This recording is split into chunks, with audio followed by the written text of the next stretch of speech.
Well, hello everybody. I just heard my clock chime. Perfect timing. The music just ended just in time. So I'd like to welcome everybody. I got some people already waiting here on the aisles. Let's see how many we have currently. We have got about 16 people. Please say hello to each other. Join the chat. I have it on live chat, so everything will be shown. There will be nothing deleted or thought of as being inappropriate. Of course, be appropriate when you chat amongst yourselves here. But anyway, I do welcome everyone, and I wish they would say hello to the people who are already here, which is Robert Smeltzer. We have Robbie Cohen. We have Carl Brunstead from Stockholm. Wow. Spike 597, I know you're from Wisconsin. George Gabb is here. John Simpson, George Druin. We'll get to the questions, a couple of questions that are already on the chat in a second. I just want to tell you that lately around here, the weather has been sort of seesaw. It's been warm, nice, beautiful, and then some other days we've had some really terrible storms with tornado warnings. That means they saw them. And my poor little pear tree, I had to prune about half of it. There's a problem with the tree. The root system is not really that great. And that wind just, wants to topple it over. And I have it tied with two ropes, except one of them snapped the other day. That was day before yesterday. And I had to cut off about half of it so it wouldn't act so much like a sail. I told my son this is really his tree. He's the one that chose it, bought it, and planted it. And it just hasn't been doing very well as far as the support. Maybe just where he planted it, I don't know. There used to be a tree there before, and I don't know whether the original remains of the trunk are gone or not. And so I think it's maybe a problem with the roots being too shallow. But anyway, I hope to take care of that. Nevertheless, it's been really nice. Today was beautiful. I went to the Aerospace Museum, not the one downtown DC, but the one in Virginia next to Dulles Airport, where they got the big hangars. That place is amazing. I took a special needs gentleman with me who is a really, really great artist. He needs a lot of help. He is in really bad shape, and he had wanted to go there with me for the longest time. Finally, I found the time today afternoon, and we went together and had a great time. And I dropped him off at his place where he lives.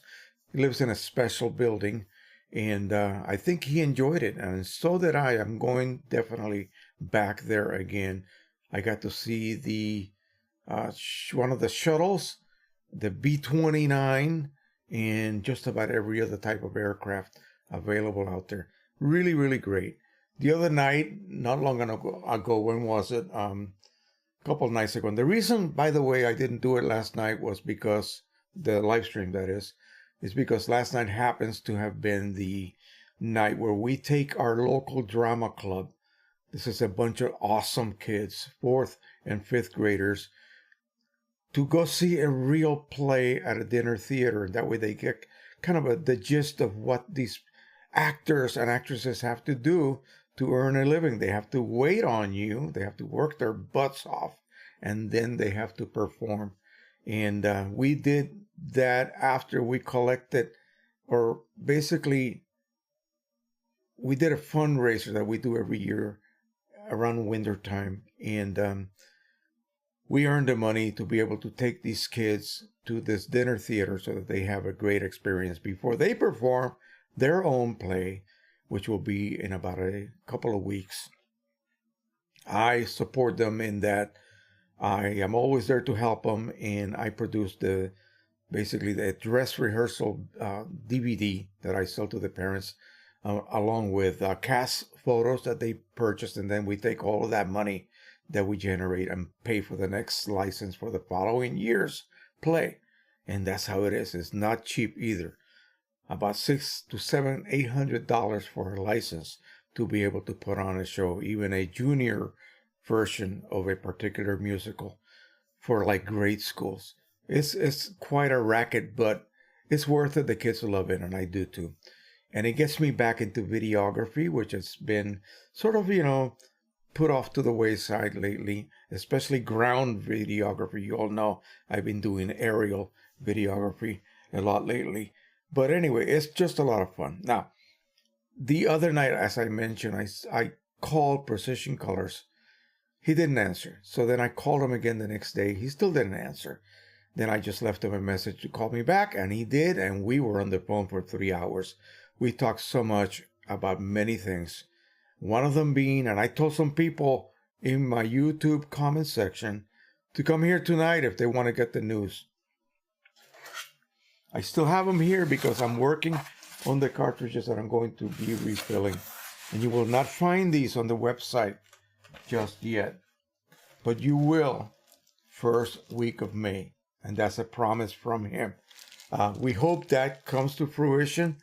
The deal right now is that he has enough ink to fulfill, I don't know how many orders, he told me.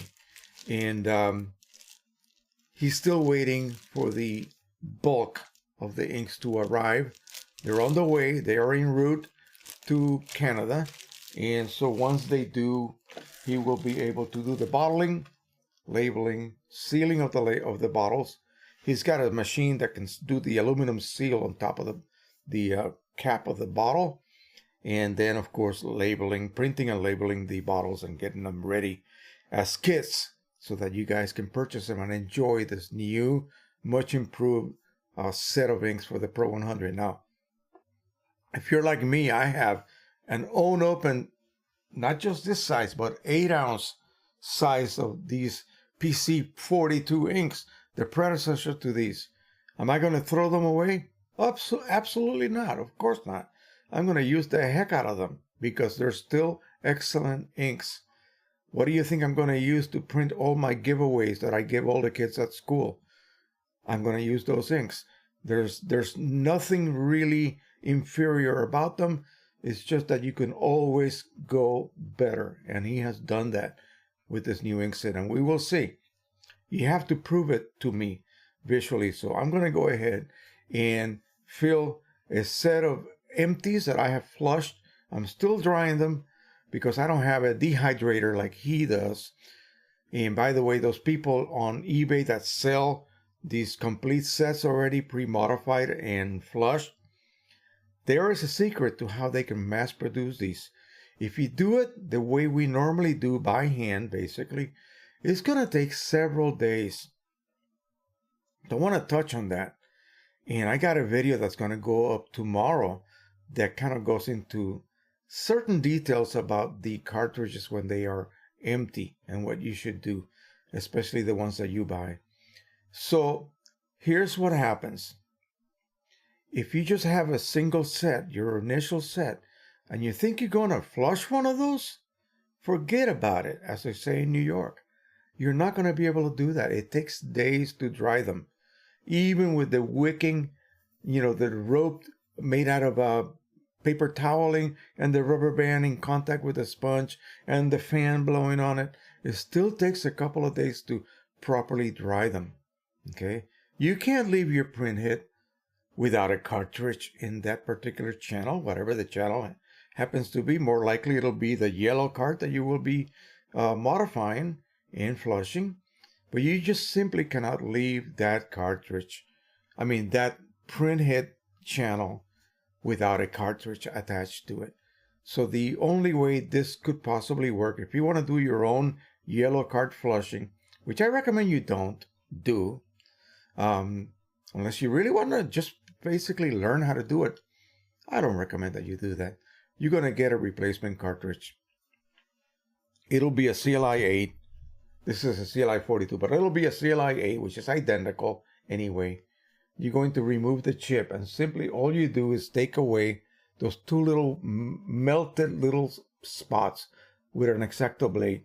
Take the cartridge chip out. Do the same thing to the CLI 8 that you get. This will be your 42 that you will be removing the cart chip off of. There will be yellow ink in there, and you don't want to mix that with the new ink, obviously. We don't know whether this yellow will react. He thinks it will. He's not taking any chances, so he still suggests that you do that, the regular way that has been the case with every one of these refilling kits. They provide you with an empty one. They provide you with a flushed cart, and all you have to do is swap that chip. If you are worried about swapping the chip, I'm going to play a video from his site, and I'm going to navigate you through the Precisioncolors Pro-1000 tab and all of the sections that it has, because this is what we're going to be dealing with in the next week or two. Next week, this is May, first week of May coming up, is when the announcement will be placed. There's already profiles, over 55 of them already made. And so there will also be a ton of profiles for the Pro-1000. They are already done. They just have to be uploaded. And that takes a while to do, because you have to make sure that your little text is linked to an actual profile so that you actually download that correct file. It takes a while to do that. So if you just have your original set and you have it in yourself to read, to flush your own yellow cartridge, then keep in mind that something has to be placed in that empty yellow channel while you are performing that flushing procedure and then drying for practically 2 days before it can be refilled, because the moisture content has to come down to a specific level. Otherwise, ink just gets blocked by any amount of water left in the sponge. It just will not migrate. It's really odd. You would think it would just blend by diffusion, and it may after several days of letting it sit there, unattended, but you don't want to do that. You want to have cartridge that's ready to accept the ink. Now, speaking of, and we had a big discussion about this, and I thought, this is the first time that I have almost come to disagree with him. One of the folks on eBay that perform this service for us consumers of modifying, flushing, drying, and preparing basically complete sets of these CLI-42 cartridges for us to use to refill with for like $60.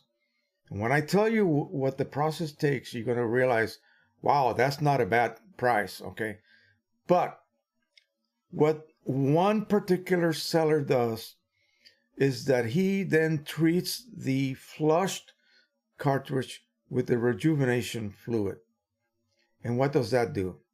Rejuvenation fluid has, I think, is ethylene, one of the glycols. I forget that. I have it down someplace. In fact, I did a video on that. And either that or a very minute percentage of, or small percentage of glycerin. And glycerin is an emollient. Glycerin does not evaporate. So the basic rejuvenation fluid is like 90% water, 10% isopropyl, the 98% alcohol. So you got like a 10% alcohol content, and something like 2 ml of glycerol. And you flush the cartridge with that. You let it soak a while, and then you remove it. You basically, these people have suction equipment to suck out the water out of the sponge, or to blow the water out of the sponge.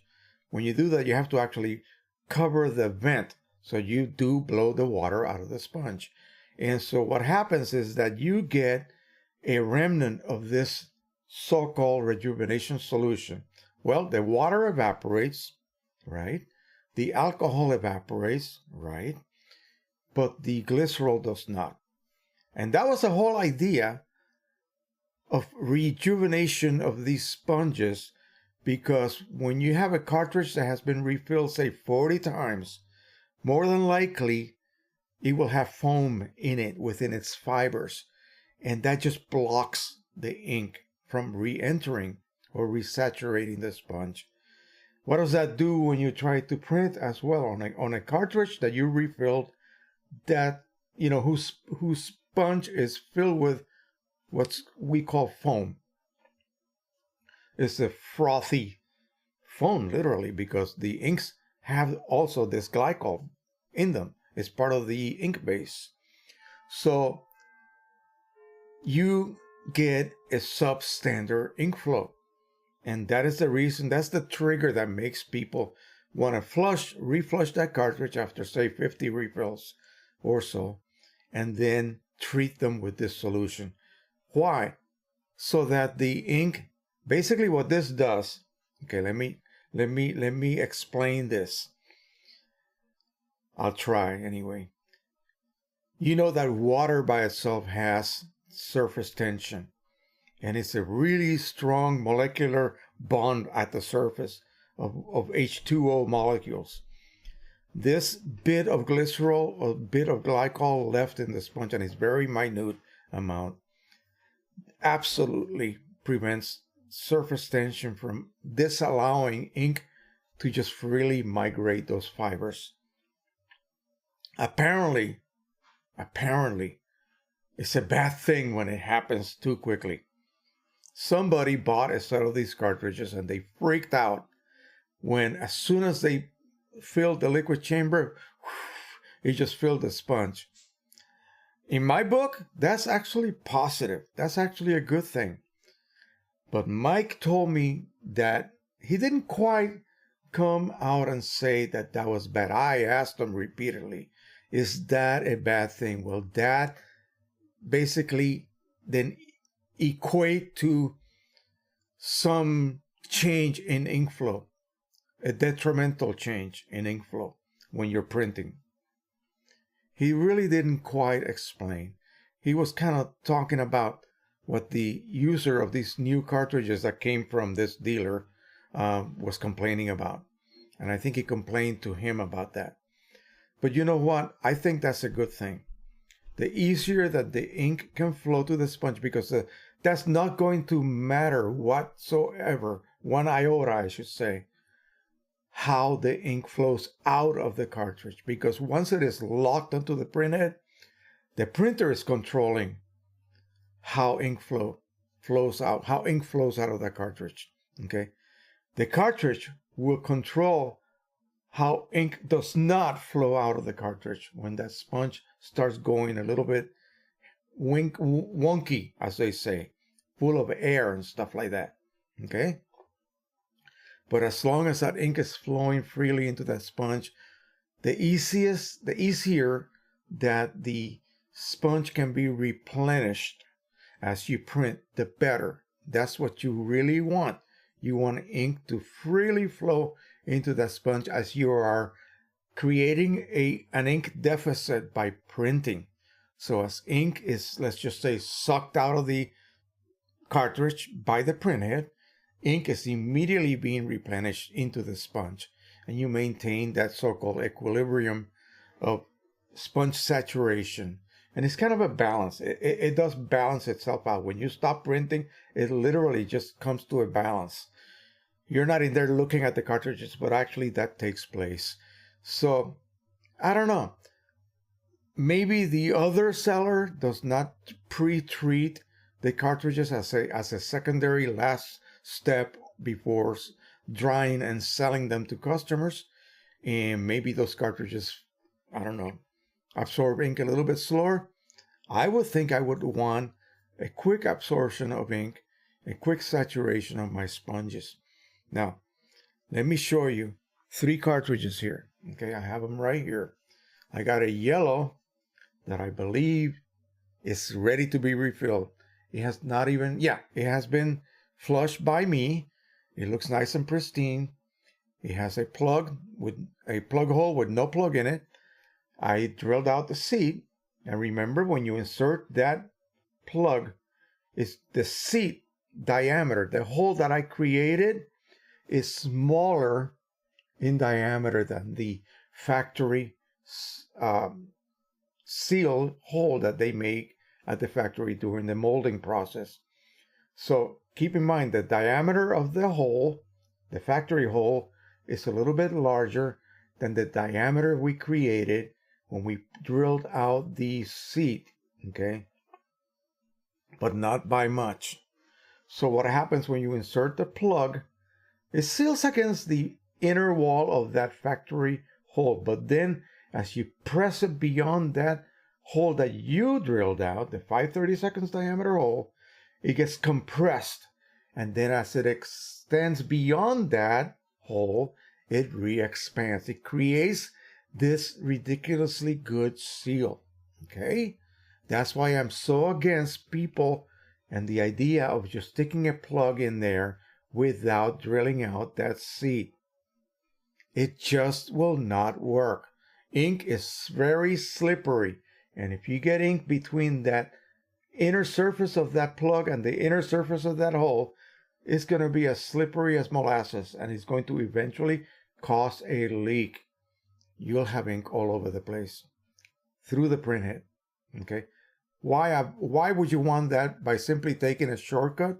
No, do not take the shortcuts. Do not, avoid the problems that will create down the road. Maybe it'll work, but you know what? It's like Russian roulette. You don't want to play that game. You really do not. Okay, so the video that I'm going to be uploading tomorrow has to do with a complaint that a viewer voiced, and rather loudly. He was totally PO'd at Canon, and specifically the Pro-100, because when the cartridge chip says I'm empty, he has all that ink left. Look at all that ink. Oh my gosh, I'm being robbed blind. Well, let's just speculate here. Even if this was a lot of ink, and I'm going to tell you because I'm going to weigh it, and we know what a dry cart weighs. Okay? The dry cart is this one here. This is my control. Okay? So we know what this weighs. We know what one that is in the process of drying weighs. This still has some moisture in it. And then we know what an empty cartridge weighs. Okay? This was allowed to go empty when the chip said, hey, I cannot print any longer. You better change me. We took it out and we weighed it. Okay? So this is what we're going to be disclosing here. And you can look at my video later on tomorrow. It's a little bit more detailed. But anyway, this is one that's ready to be refilled. If I weigh it, it weighs 13.5 grams. There's no plug in it. There's no clip in it. Just the bare cartridge. 13.5 grams. Okay? This one that is in the process of drying is about 14.2 right now. So it has about 0.7 more grams to go of water. You cover the vent and you blow in there. Of course, when you blow, you're adding your own moisture, but that's one way to force out physical water as much as you can. And then you just let it air dry. Again, it takes a couple of days, maybe 2, 3, 4 days to just passively air dryer, but I'll dry it. I'll tell you how they do it. Now, this one here, 15.5. Okay, so 15.5 tells me if you take from 13.5, that's 2 milliliters of ink here, still trapped in that sponge. Okay, what does that mean? That means I saved the printhead from burning up. That's what that 2 ml of ink, sometimes it's 3. Like right after the cartridge is declared empty, the difference is about 3 ml. Now, when the sponge is saturated, and this is empty, this just became empty. In other words, the low warning just hit. You can only put about 7 milliliters of ink, maybe 8 if you go all the way to the top, which I don't recommend you do. Okay? Only the factory fillers can do that, not you. You should not do that. You should go about 1/8 of an inch below the top because you don't want to get ink into the air vent. That will airlock the cartridge and ink cannot flow until you literally flow air into it with your mouth. You're going to get ink all over your lips. Hopefully it'll be magenta and not cyan. Okay. When this goes empty, this will have 5 ml of ink in it. And that is a fully saturated sponge. Okay? 5 plus 8 equals 13. That's what the full factory volume of this cartridge is.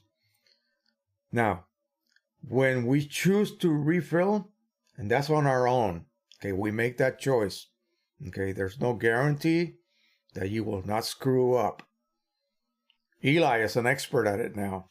He's right here watching me right now. He knows what I'm talking about. Eli is an expert at refilling now. Many others here are as well.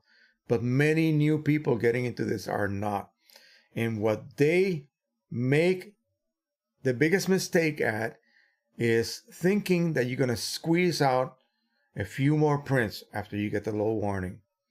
If you're going to refill, don't do that. Stop immediately and modify that cartridge. If it's the magenta cartridge, quickly remove the ball. It really doesn't take that long to do that. You can have the printhead sitting there in the change position. Quickly remove the ball. Buy a 5/32 inch drill. Drill out a piece of dowel, stick it in with crazy glue, and use that as a hand drilling jig.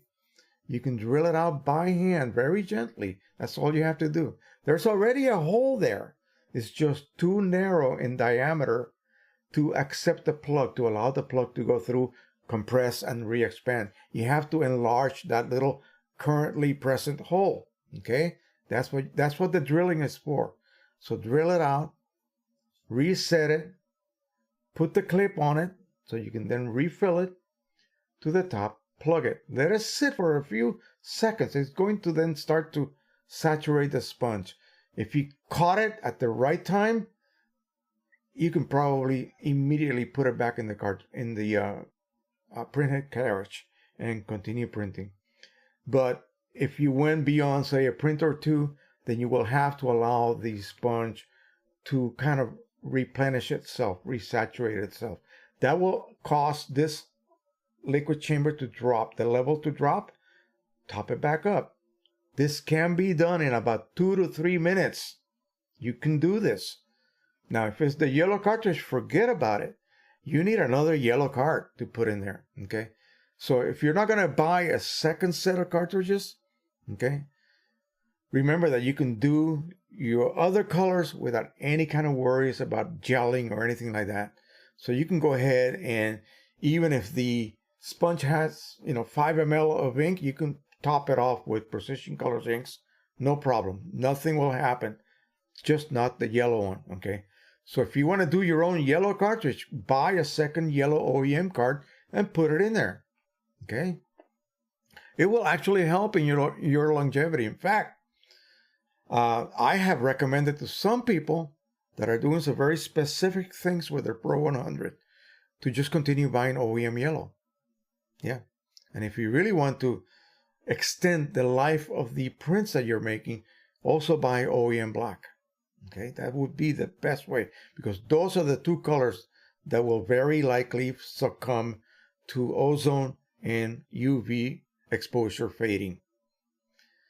That will cost you $30, okay, every time you do that.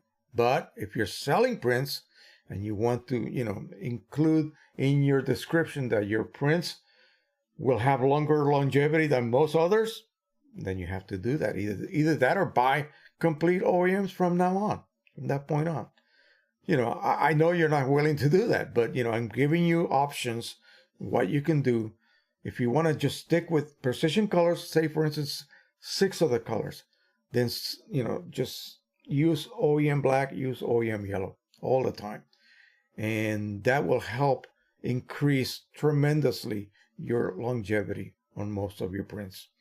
Anyway, so that is it. This has about 2 ml of ink trapped in there. And you need that. You need that, especially if you let the cartridges run empty.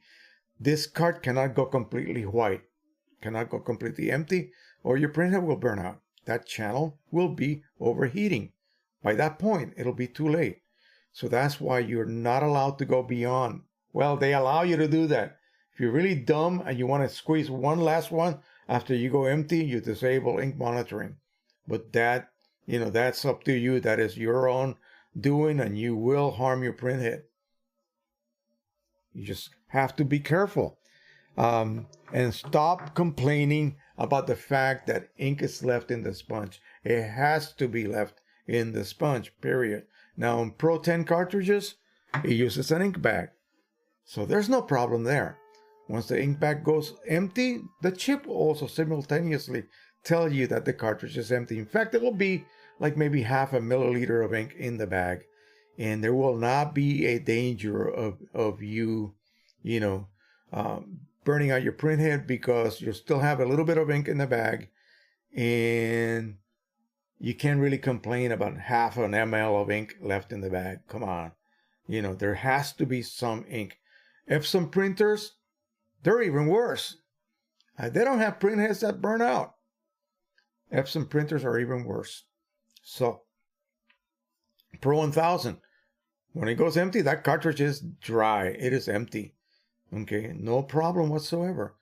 P800, oh no, P800 cartridges, you have 10 full ml of ink in that cartridge after it is declared empty, because it is calibrated for 80, but it actually comes with 90 ml of ink in the ink bag.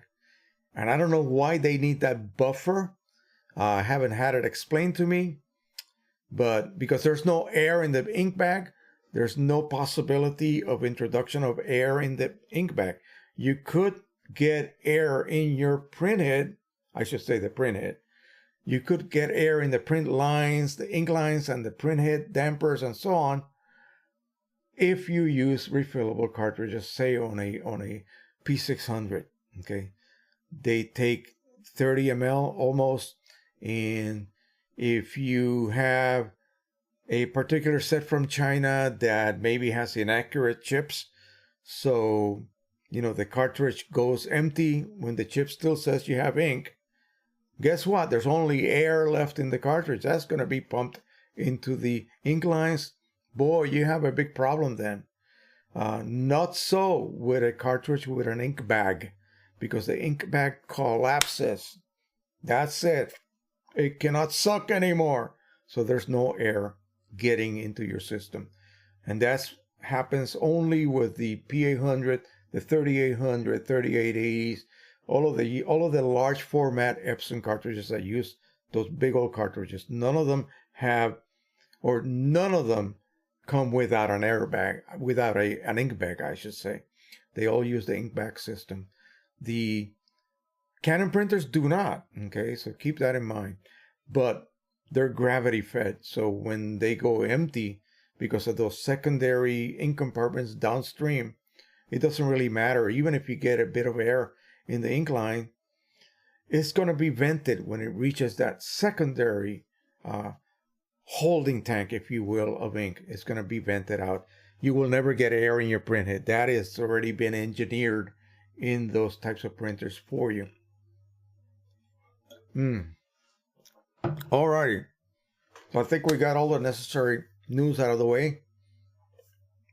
Again, first week of May, he will have a number of kits available for the Pro-100 Signature Edition. Now, let me show you something real quick here. We're going to go over to Precisioncolors website. I'm chewing some coconut that this water comes with. So here we are. And let me read you what it says here. And I am no expert in densitometry and how you measure the depth of a black tone achievable by a certain ink set. No expert at all on that. So I'm just going to go ahead and read you what Precisioncolors posted here about this EV6 Signature Edition ink set for the Epson line of printers that use the 6-color Claria ink set. That would be the 1400, 1430, 1450, and possibly others. I know the all-in-one artisans that were part of a whole family of printers that not long ago used the same type of ink.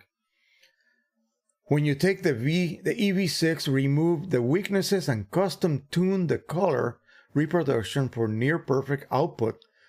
For an Artisan 1430, you get remarkable Signature Edition performance levels not seen before for aftermarket ink sets.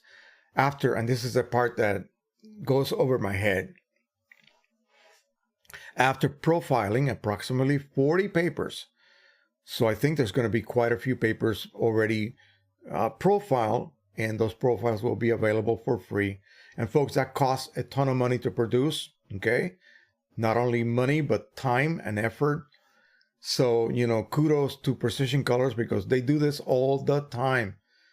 Other people will not do that. They expect you to send them your patches, your patch prints, for them to produce a free profile for you if you use their inks. And they know if you have purchased their inks. So this is available to anyone. You may get Precisioncolors from your friend who doesn't want them anymore, and you're still able to download these free profiles. We are seeing average in RMS, I don't know what that is, delta E of approximately 0.5 and less. Some peak deltas are only 1 or 2. Remarkable. And the shipping began April the 13th, 2019. To me, that sounds amazing. And let me tell you, folks, he sent me a batch of prints about a half-inch thick. And the black performance is ridiculous. The weakness of all of these third-party dye inksets is the lack of a deep, deep black. And I'm talking black hole type black, okay, where you look at it and you go like, holy crap, you cannot get less, more blacker than that. Of course, he measures that actual density and reports on that. So to me, everything is about the visual effect that you get. I'm not into the scientific side of colorimetry, if you will, and measuring and all of that. That's not my cup of tea. I look at things and I then make a decision. It's what I perceive that print to look like. That's where I say, that's when I say, wow, this is fabulous. Well, let me tell you, I didn't have too much faith on this inkset when he told me he was going to make it, because I thought, what for? There's hardly anybody using these, printers. Everyone's using the Pro-100 and the Pro-10 now. Very few people using this Artisan 1430. I have a 1400 and I have one in box, but I haven't set it up yet. I just need to do that, and I may have to go ahead and do that. I also have a 1400 sitting with a sys unit running gloss optimizer. It was for a project that I was doing back in the days when pigment inks just didn't really produce good gloss, and I had to go over every print with a coat of gloss optimizer from EPSON. Well, I no longer have to do this. I no longer have use for that setup. So I'm going to rip out the sys unit. I'm going to flush it out and save it because it's still good. And then I'm going to proceed to load them with the already filled set of cartridges that I have prepared. And then we'll begin to test. I'll go back to my 1400 days. It's been years since I have used that printer for actual color printing or black and white type prints. It's been a long time, and it's time that we go back. I'm going to take you through the way that I navigate. So Canon. So I look at my number of cartridges within whatever printer family I want to check out, if you will. By the way, the Mega system is here already. They do have inks for that. I don't know whether they have several models listed here. Let's just see one of these here, just for the heck of it. Ink bottles, and basically talking about the inks. But that's not what we are interested in, at least not I. And he is even selling inks for the old dual cartridge printers. I told him, you know what, you may have to just remove some of those, because this will be very, very, very seldom when you make any sales on any of these systems. It'll all be about 6, 7, 8, 10, and 12 and up. Okay, maybe the 5, possibly the 4. But again, there's a lot of these older systems that no one uses anymore. And so, but anyway, it's up to him to, sell whatever he wants to sell. So let's go ahead and just go directly to what we need. We need an 8-tank system. And we have the IP 8500, all of these other systems here, the Pro-1000, which is an older version of the Pro-10, if you will, and of course the modern everyday CLI-42 using Pro-100 or the Pro-100S. We'll click on that and we'll check it out. Here's a description of everything, okay? So you guys need to read this. Take your time to read this. Don't criticize the website. That's the way he has set it up. I cannot change that. Go tab by tab. If this is the printer of choice, study like crazy what he has available here for us consumers. So this includes everything having to do with the dye inks as they are available today, in other words. So this will be your older PC-42 series of inks. When you go to the new inks, it'll be PC-42 SE, okay? And then the number or the color code for that particular color. All of these things are made in the USA, by the way. This is not made overseas, okay? All of these things are made here. And so the bulk of inks that are coming is probably by ground truck. And so that's why it's taking a little bit longer than expected. But they will be here. They will be here within the next couple of weeks. But like I said, he has enough ink for a number of sets. He didn't specify how many. So when you go to buy an ink set, an ink refilling kit, you're going to have several choices here. In fact, far too many choices. I've told him, you're offering too many different combinations here. Don't even offer the ones with syringes. Forget the syringes, just the squeezy bottles. So here are the basic set, $88.98, the 2-ounce bottles, 8 refill plugs, syringe, needles for refilling, 1 syringe actually and 1 needle, bulb removal tool, electronic resetter, and that by itself is about $40 when you buy it elsewhere. And the yellow refill cartridge. So that's going to set you up with what you need. Now the next set has 8 syringes and 8 needles, okay? It'll be the same as the previous one, but with a full set of syringes and needles. Then your deluxe kit, which is the one that I ask everyone should buy, okay? Because this comes with the squeeze bottles, okay? You're going to remove the caps from your original ones. You're going to cut out the aluminum foil and you're going to insert your O-ring into the cap and pop that in. Make sure you insert that correctly. Now, if you have worries about that, buy the previous kit, the lower cost one, and go to Amazon and buy little squeezy bottles that are made for like oiling, very intricate oiling applications for instruments. Buy a set of 8 of those, okay? And just transfer the ink to that, okay? Your needles will be your regular syringe needles. And so that will work just as fine. I prefer the squeezy bottle system myself. So there are then larger volume sets available. And then, let me take some juice here. You have the limited edition refill kit, and that comes when it is available with a set of cartridges already flushed, ready to go. So that's a good one. Let's chew my coconut. These cartridges are pre-flushed, OEM Canon CLI-42s with OEM 42 chips. Only this kit has these genuine Canon OEM carts and are very limited in supply. As you can imagine, hardly anyone is selling cartridges except on eBay. So I don't know where he's getting them from. I don't know where the 2 eBay stores are getting their cartridges from so that they can then modify them and sell them to you guys. They are rare. This is a rare product, okay?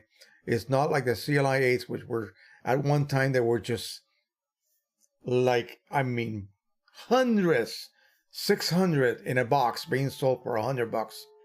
Yeah.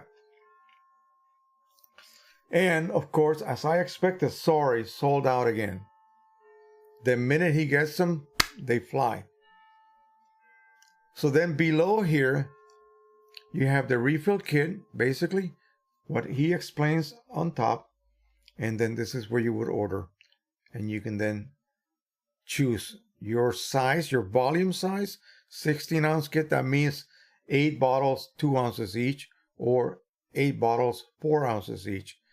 Pick the one you want and enter the quantity. And that is all you have to do.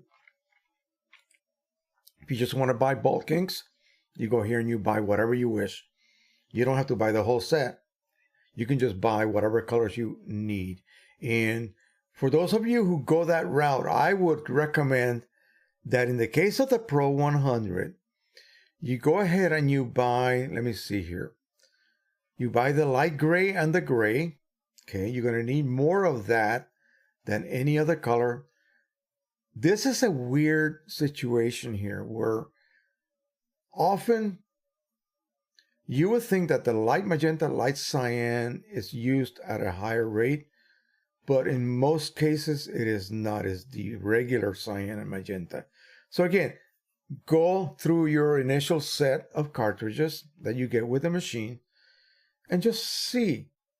Keep in mind that it's going to take some ink for priming, but just, keep good track of your usages and your levels so that you know which inks tend to go quicker than the others. And you may have to buy slightly larger volumes of those particular colors because they're going to be used at a much higher rate. The next tab we had is accessories. And there's a ton of stuff here. Just clearly, more stuff that I myself would stock. He lives in a 2-story house, and he stores all of this in his home. So I don't know how he does it, but anyway. Then he sells Canon cartridges, which are just simply aftermarket cartridges. And again, I don't recommend those, and neither does he. But if you want to go that route, he does have them available here. The chip reset, of course, you use a resetter. This happens to be a USB powered resetter, which is the most reliable way to reset your chips. Never use a resetter that uses a battery, especially those little disc batteries, because by the time you get it, it's been in a warehouse for months and months. By the time you get it, that battery may be gone, maybe half voltage. That's going to cause a damage to occur to your chip because the bulk of the coating of it may not take place efficiently enough. You may have an interruption in the coating process, the rewriting of the ink level information, if you will. USB provides constant voltage and is the most reliable. So this is why he sells those. Here are some instructions for you people who want to learn more about the information on the refilling of Canon CLI-42 cartridges. And I went ahead and did a video of that where I actually read this thing to you. I didn't even read the rest of it. There's a ton of information here. A ton. Take the time to read this if you plan to do a flushing of your own yellow cartridge. Okay, do not ignore this. Take the time to read this. He's gone through the trouble of writing this, and now you're not going to read it. It's available. It's available for anyone to read it, and then you're going to ask questions later that may not be, I just closed that page inadvertently, that may not be needed to be asked because you should have read that information sheet. It's all there. He gives you all sorts of different options that you have when you choose to do this. Let me get back over here to where I was. Okay, and then the last section, let me check out how to switch chips, by the way. And there's a bunch of videos here as well. Switching chips, accessing the ball, how to use the resetter properly. Oh, that's so easy. I can do it with my eyes closed. No, you can't. No, you can't. You better do this properly. There's a way to do this correctly so that you do not cause harm to the chip. and how to flush a cartridge.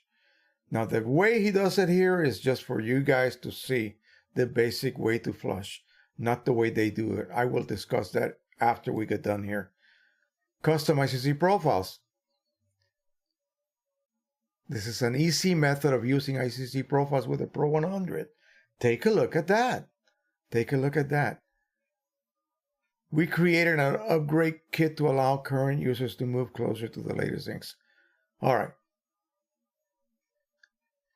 Let's see. I think, oh, I know. It's not available yet for the public, but he gave me a link to what will be the published profile page for his new profiles for the signature edition ink for the Pro-100. I thought it was already here, but it is not. He needs to do that. He just sent me a private link to the page that contains the profiles for the Pro-100 new ink set. Yep. Oh, well. Let's go back to full screen here. There you go. So let me tell you how these people do this. If you happen to catch a sale on eBay, maybe, I don't know, 2-3 sets of cartridges for the Pro-100, and you cannot resist, and you buy that. And now you got to flush them because they're all going to be in this condition, dried up, okay? So now you have to flush them. So the way that they do this is they have large syringes, like 100 ml, filled with Windex. They do the primary flush with Windex. So this has not even been modified yet. The ball is still intact. So you would use a number 11 scalpel blade or the 11 X-Acto blade. Score around that opening. You will see that opening. It's very clearly visible. Okay. Score around that. Use the tool to remove the ball. You're basically going to screw it in and you're going to pry it laterally. It'll just pop right out. Drill out the hole. Okay. And now you're ready to flush. Without the clip attached, you're going to add however much Windex you have to in order to make sure that the sponge begins to look green. Windex is kind of blue, but it'll turn kind of a greenish color, especially if you're using the yellow cartridge, okay? It will turn green. I don't know what it's going to turn into with black, but it'll turn into something else other than blue. Put the clip on it, put the plug on it, and let it sit. Do the next one, and the next one, and the next one. However many you have, let them sit. Now, once they have, say, 10 sets of 8 going that way, then they have just a faucet with, you remove the little adapter on the faucet and you screw in a secondary adapter. It's basically just a piece of tubing, and it narrows down to a tip that fits in that hole. So you're going to insert each cart on that tip, and you're going to apply water pressure very, very carefully. Not a ton of pressure. As much pressure as you can generate with a syringe. And you're going to run water through it. Okay. Occasionally, you're going to plug the vent with your finger. Occasionally, because water is going to be just emerging out of that so-called vent as well. After about 2 quarts or liters of water have passed through, you should have a pristine white sponge. Then they remove it, and then they do the next one. Better to have 2 people doing this. Then that wet, saturated, water-saturated cartridge goes over to another section of that assembly line. And again, another tubing, another tip is inserted there, and air is sent through it, pressurized air, and you plug this every once in a while. What that does is forces all of the water to eject itself out of the exit port. And after that is done, you weigh them. They should be around 15 grams at that point. Maybe luckily about 14.5 grams, maybe less. They put them in a desiccator, or what they call a dehydrator. In there, they are allowed to stay for a number of hours. I don't know how long. but they're going to be brought to a condition where they weigh 13.5. Let me see if I can do this so that the camera can see it. Probably not. I probably won't be able to do it. It would be quite impossible. Yeah, it's not going to be possible. But if I put this here, 13.6 right now. Because this cartridge is unprotected. In other words, it is not plugged. It's going to then react to the ambient humidity. Okay. So it's going to intake some humidity. It's going to dry up when you dry it in a desiccator, 13.5. So right now it has picked up, I don't know, 0.1 grams of moisture. This is ready to be refilled with yellow ink, by the way. All right, enough talking about this. Let's go ahead and say howdy to all of the people on the chat. And I know that I said hello to a few of you already. Let me go ahead and check to see how many folks we have on board. 38, that's pretty good for a Sunday afternoon, Sunday evening. So we saw Spike, and Spike says, I wish I could say the same thing. We had a rain. Okay. Oh, I see. Wait a minute. We're talking weather-wise here. Hello, everyone. Almost summer temperatures here in Stockholm. Very dry in many parts of Sweden and lots of forest fires already. Wow. I'm sad to hear that. Sorry about that. And I also am very, very sad about Notre Dame Cathedral. That is a disaster what has happened there. I went there several times when I was stationed in Belgium. Took my wife and kids there. We had a fabulous time in Paris. It's just heartbreaking. Okay. Spike, who is in Madison, Wisconsin, says, I wish I could say the same thing. We've had rain and snowy day yesterday. It is sunny today. Yeah, I heard about snow. We called our sister-in-law in Oak Creek, and they told us it was going to snow again. And I know just not long ago, you guys had about 5 inches again. Wow. When is it going to stop? I mean, when is the good weather going to arrive so we can go outside, maybe do some drone flying, right? Take some beautiful pictures from the air. At the end, I'm going to show you my latest video that I did at my grandson's cousin's farmhouse.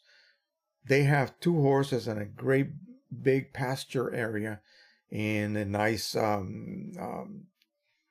stable building and big giant house and lots of land. So I was able to do flying in a slightly different location than I normally fly in, which is just, my grandson's 6 acres that he has. But it's basically always the same thing. Well, this is a change of pace. You guys should enjoy it. I'll do that at the very end when we start talking about that side of the photographic subject from the air. George Gapp from Texas, he was 95 there. Yeah, we had close to 80 today, maybe 77. Depends where you were at. When we went to the museum, it cooled down a little bit out in Virginia. John Simpson is here. George Druin, good evening. Just back from a day at the New Orleans City Park Botanical Gardens. Beautiful day for photography. Now to use up some of that PC ink. Yeah, use it up. Do not throw it out. Do not get rid of it. Frederick N. Knopp says hello and good evening. Anthony Petit is here. Bruce Bullard. Greetings from St. George, Utah. Wow, okay. Mid-80s there. Jens Ormslev. Message retracted. I don't know what he wanted to say.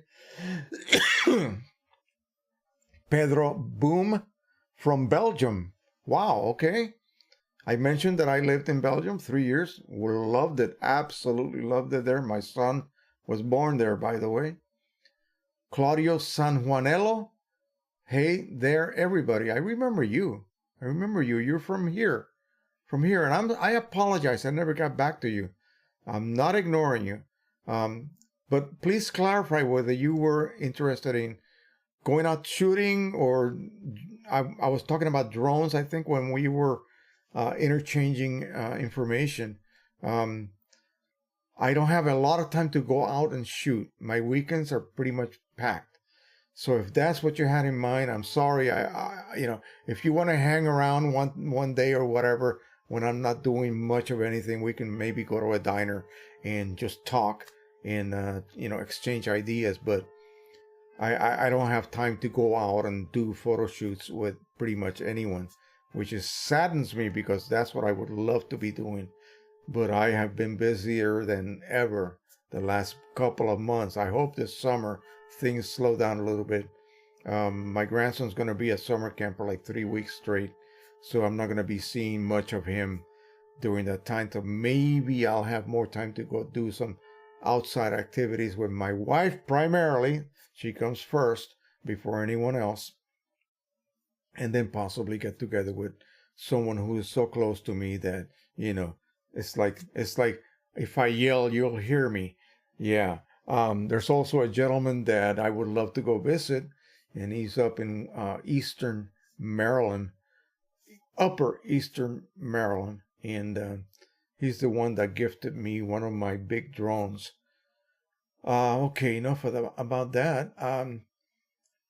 Andre Charlebois from Calgary, Alberta, Canada, I assume. Bernard Moore from Suddenton, Connecticut. Andre says, nice to hear the signature edition inks for the Pro 100 will be available to us in May. Any news on the Pro 1000 chips? No. We're working on a system that's going to negate the need for any of that. Okay, more to come on that. I have to send him some empty cartridges, and he's going to prepare a system that then we can all basically install ourselves for an external ink system for the Pro 1000. Yeah, go ahead and laugh. Go ahead and laugh. But theoretically, we have hashed this over and over, and theoretically, this should work. Okay, this should work perfectly. We are right now in the planning stages where we just talk in shop. But once we get some actual cartridges and we do the modifications required and install the little bits of hardware that we need to install in each cartridge, so that they can then be fed by an outside system. Yeah, I know it sounds crazy, but it should work perfectly because of the nature of the cartridges that this printer happens to use. Okay? Anything else? No, it would not work. But these will work. And you just simply disable ink monitoring. You will see your ink levels outside. Okay? You just basically top it off as you need to. It doesn't get better than that. More on that as we develop this system. Okay, so hang in there. Chips, single-use chips. That's all you can use at this point. Single-use chips. And they are being sold right now by them. Okay, that's the only option we have. That's what I have to do on my Pro 1000 at this point. Myself as well. That's what I have to do on my Pro 1 at this point as well. Single-use chips. So my Pro 1 chips cost about $3.50 each, and the cartridges are half the size, so I have to change them. That printer uses cleaning cycles like there's no tomorrow, so half of the inks literally go to the internal ink pads. I'm just pulling my last few hairs as to, you know, fearing when it's going to reach that point where it's going to declare itself, you know, as a full waste ink system, declare itself full, and the printer will stop working, and I'll just throw it away. There's no way I'm going to have it, you know, serviced. There's no point in it. It'll cost too much. That's what you have to consider when you start to refill and you start trying to defeat these systems.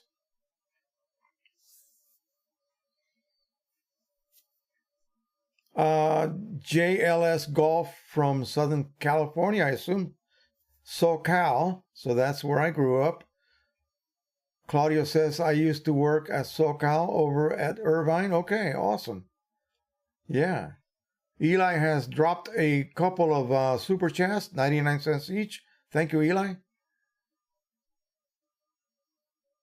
Yeah, YouTube Premium gave you 2 free super chats, and you spend them on this channel. Awesome. Thank you so much, man. So you're on YouTube Premium now? How's that working out? I mean, what do you get besides no ads on videos? Lately, I've been watching so many videos, droning videos on my TV, and that shows ads. That does have ads, and I hardly ever see ads being dropped on these videos, and I watch dozens every day. And it's really sad that the advertising system is not really up there. You're not going to get rich doing this, by the way. Anyway, so thank you again. David Schwartz says, hello. What printer do you recommend for the Pro 100 or the Pro 1000? It all depends. That's a loaded question, my friend. That is a loaded question. What would I recommend? You're going to hate this. Both. If you're really serious about this and you want to deal with a printer that does beautifully on your glossy paper, say you bought a bunch of 4x6 paper, glossy, and you want to crank out a lot of prints. Cranking out 4x6s on the Pro 1000 is not good. It's not a good idea. If you want to know, I will tell you. It's because after every single print, it does a head wipe. Not a clean, a head wipe. And during that head wipe, a fraction of a milliliter of ink is wiped off. That goes into the waste ink cartridge. If you do 100 4x6s, it's going to do 100 head wipes. Okay?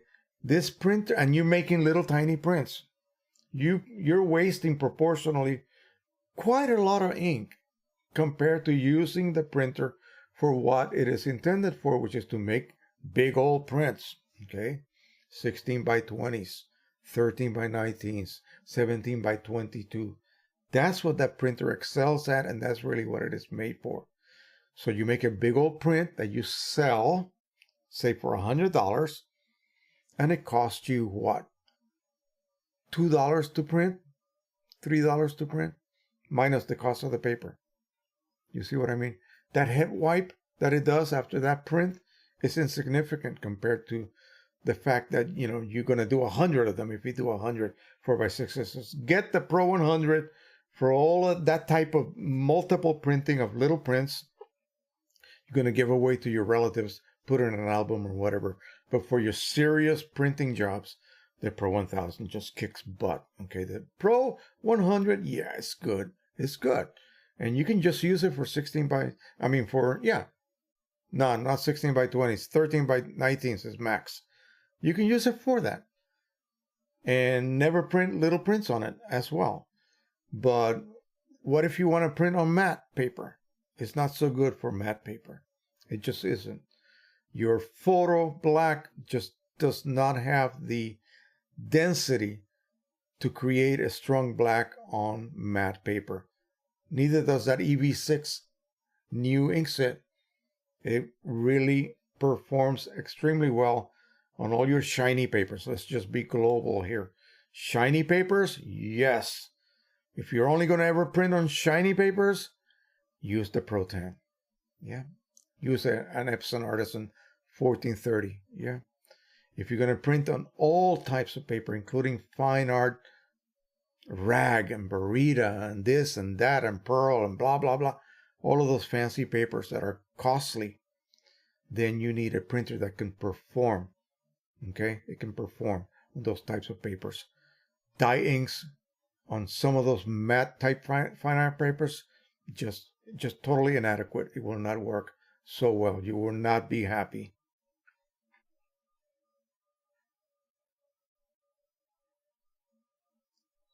Joseph Gardepi.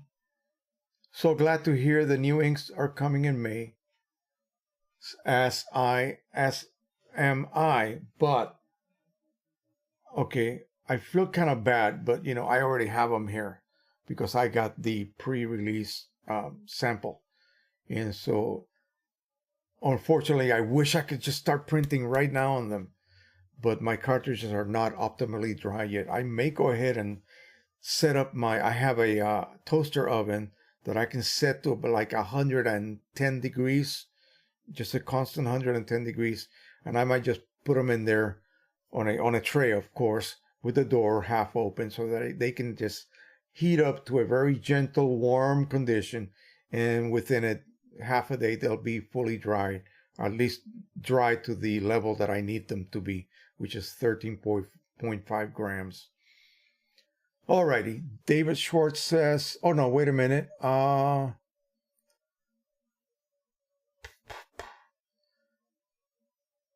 Eli says, if you don't need the Pro 1000 features, then the Pro 100. Sure. Pro 1000 has lots of features that should not even be available for a printer of that size. Okay. Most 17-inch printers don't have the features that, say, a 24-inch printer would have, but yet the Pro 1000 does. And so it is kind of a special type of printer. And let's just say, give you an analogy. If you know you're going to marry like a mafia boss, and you know what could happen, and you still go and marry that mafia boss, and then something happens, right? You should have known. The Pro 1000 requires special care. The Pro 1000 is a special kind of animal, okay? Be aware that you have to be fully committed to this baby, okay? And you better have a wallet full of money to be able to use it with OEM inks, that is. Yeah, it's not as thrifty as their counterpart, the P800, which is not as wasteful as the Pro 1000. But the Pro 1000, again, it's a totally different animal. Thermal head printer, cold firing printer. This one doesn't require all of the maintenance that this one does. And that happens automatically. You can't stop it. So be aware of that. If you have the need for something like the Pro 1000, and you're going to be using it to generate some income with it to then counteract the cost aspects of the printer, then sure, go for the Pro 1000.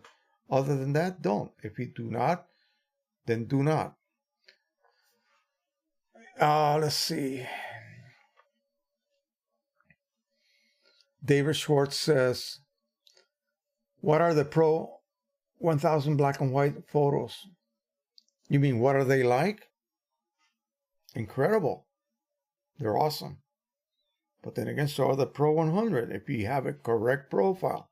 A lot of people are having problems with the Pro 100 and slightly tinted black and white results. They're doing a lot of things wrong, and they just don't get it.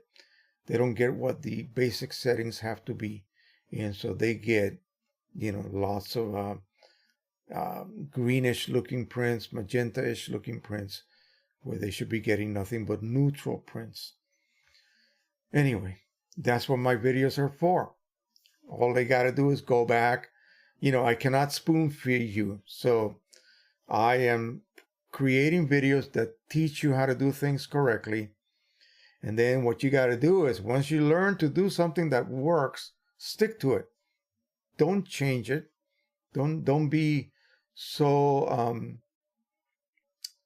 inconsistent that things change from day to day because of your inconsistencies. As if I was making a cake recipe and I don't measure anything. It's just every day I just add some flour, some salt, a couple of eggs, different size of eggs, a certain amount of liquid, certain amount of oil.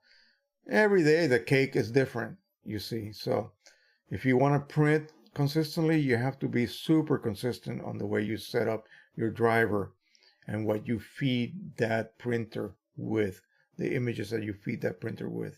The printer by itself prints correctly. Hardly ever will a printer out of the box that you set up properly, perfect nozzle check, head alignment's perfect, hardly ever will that printer not print that standard image correctly and neutrally. So when you print a standard image and it comes off color, and it's not the printer, nozzle check is perfect, okay, then you're doing something wrong. Simple as that. Simple as that. I know no one wants to hear that, but it's simply that easy. Okay. DJ Fox says, I just got a brand new Pro-1000 on eBay, still in OEM box, unopened, taped up for $850. I'm new to this. Hope I don't mess it up. Thumbs up. I'm trying to learn as much as possible. Well, welcome to what can be a, what's the word, catastrophic relationship or an extremely happy relationship. Again, be ready to get used to a different animal. If this is your first printer, believe me, not all printers are this way. Okay. Be aware that the printer has to be used. Be aware that the printer will perform cleaning cycles after every 60 hours of non-use. That 60-hour counter begins when it last performed a cleaning cycle prior to printing something. Keep that in mind. When you print something and you hear it performing a cleaning cycle, the counter stops advancing and it resets to 0. 1 hour, 2 hours, 10 hours, 20 hours, 50 hours, 60 hours. If you print something whether you've been printing or not, it doesn't matter. Once you pass 60 hours, any other print after that will generate another cleaning cycle. Okay? It needs to do this because not only to prevent clogging, but also to remove residue that is created, it is generated by the heat blasting of these ink droplets out of the printhead, basically. Okay? This is not pressurizing by air or any other process. It is basically boiling a droplet of ink, a few microliters of ink, and exploding them out of the printhead nozzle plate onto your paper. There's always going to be a residue left behind internally, and that has to be washed away. That's the nature of the beast with these printers. They have to do this. Okay? They have to do this. So get used to it. The prints are incredible, majestic prints.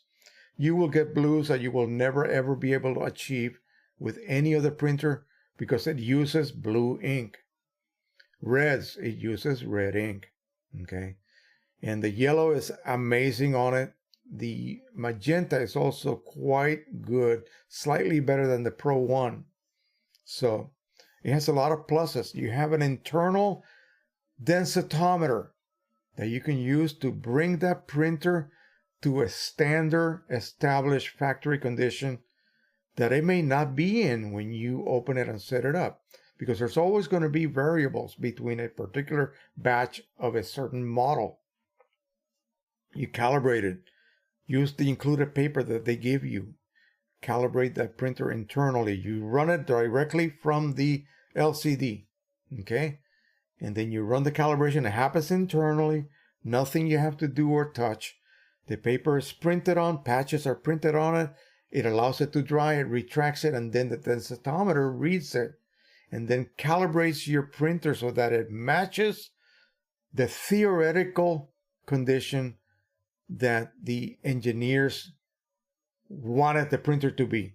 And why do that? Okay, out of the box it'll be fine without calibration, don't get me wrong, but when you calibrate it, it'll be brought to a perfect standard. Okay, and if I happen to have another Pro 1000 and we live together in the same house, you're in one room and I'm in the other room, we both calibrate our Pro 1000s. Before calibrations, their outputs are going to be slightly different.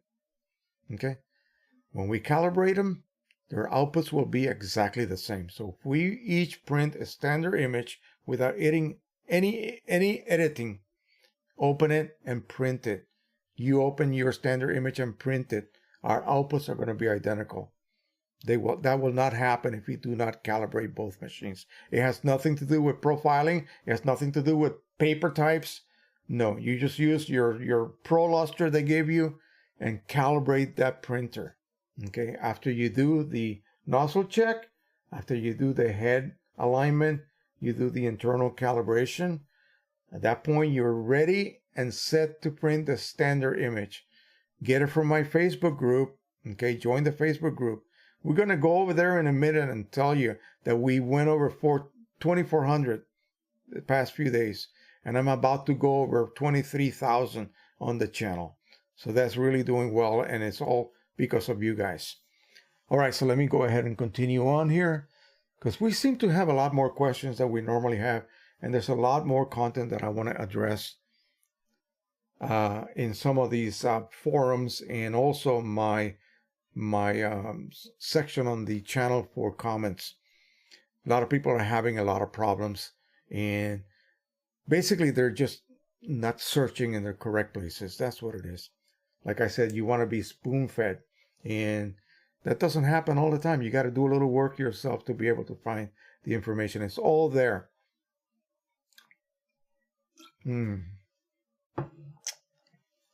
Okay. David Schwartz says, I've had the Pro 100 over 6 months, and I have been printing 13 by 19s. It is a good printer, but it's dye, and Pro 1000 uses pigment. Yeah, that's the catch. Now, that's why it will do so much better on your fine art papers. Pigment is just simply superior for that. Dyes are transparent. They look more brilliant. Glossy papers most often have an internal layer of an agent. They call it a OBA, or optical brightening agents. Basically, it's this fluorescing type compound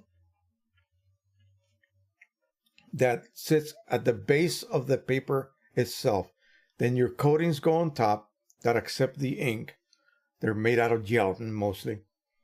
The ink goes in there, penetrates the gelatin coating, and then when light passes through it, because it's transparent, it's not opaque like your pigment inks, light passes through it, and if light contains any UV, it will cause that underlying layer to fluoresce, and it just gives you the impression of extra brightness, extra whiteness for that paper base.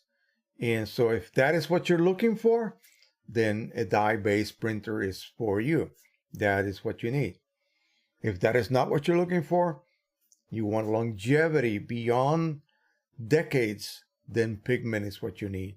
Now, the Pro 100 inks, OEM inks, are, 100-year longevity under the correct conditions. And that's in the really fine print, okay, in the printer descriptions that you get from the various companies. You look at the fine print, it tells you that the correct conditions for displaying your prints. You cannot have them out in a window facing the sun. That's not going to last 100 years. You have to do things correctly according to the fine print that they provide you. Okay, he also said it looks like how different between, looks like now difference between the two printers, but the Pro 1000 is better in black and white photo. I wouldn't go that far. Both printers really produce great black and white results. Don't get me wrong, they do. The Pro 1000 only has 2 grays. It's not like the Pro 1 with 3 grays. So you can't tell me that the Pro 1000 excels in black and white. Yeah, it does really, really well. It really does. And so does the Pro 100. The Pro 100 has 2 grays as well. It does really well. Profile both of them, you probably will not be able to tell the difference printing on the same glossy paper, for instance. Now, when you print on a matte paper, the Pro 1000 will, of course, excel because it's going to use matte black ink, which is a lot denser, will provide you with those nice deep blacks. Pro 100 just cannot compete when it comes to the matte realm of printing. Price-wise, of course, Pro 100 here in the US, you can get it for like $100 after the rebate. Maybe less sometimes. Pro 1000, not so good. The guy that just bought one, $800 something from eBay. DJ Fox just says hi to David. Thanks to David Schwartz. David Schwartz says, visit Precisioncolors to buy the kit and reset your cartridges. Yep. And I just walked you guys through a little while ago through that particular part of the website. He also says they are a very good company and really have good inks. Also, prices are great. You can't find a greater quality over the internet. DJ Fox says, will do. David says, I've tried many inks from eBay, Amazon, and Precisioncolors is the best one so far at a great price. It's best because they actually tweak those ink sets. They're not the, I don't want to call it generic, but the standard set that a company will produce for a certain printer. They're not really tweaked. Precisioncolors goes the extra mile and actually custom tweaks the inks so that they match in color response, whatever you want to call it, against OEM. That's the whole goal. It's not just printing cheaply. It's printing cheaply, of course. That's why we do it. But printing great quality prints at low cost. If you don't have inks that will allow you to do that, go back to OEM. That's the only way you're going to achieve that. Well, Precisioncolors is matching OEM so closely. It's ridiculous. It's totally ridiculous. And they still sell it at a really competitive low price. I don't know how he does it. His profit margin really cannot be that high. I hope he does a lot of volume sales after I get done with him. Okay?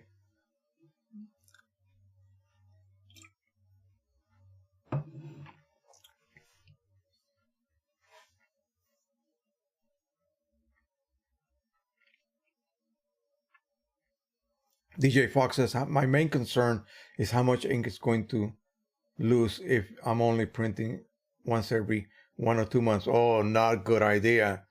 Not a good idea at all, my friend. And he says, I don't want clogged heads or lines. You're not going to print that often. See, I don't want to come across as a total ass, but if you're not going to print almost every other day, I know that sounds ridiculous, doesn't it? Don't get a printer. Have your work done at a local lab. Seriously. If you're not going to print, okay, every week, don't get a printer. These Canon printers require you to print often. Why would you want to print often? Well, printing often uses ink, right? But if I don't print often, it's going to create those so-called cleaning cycles anyway.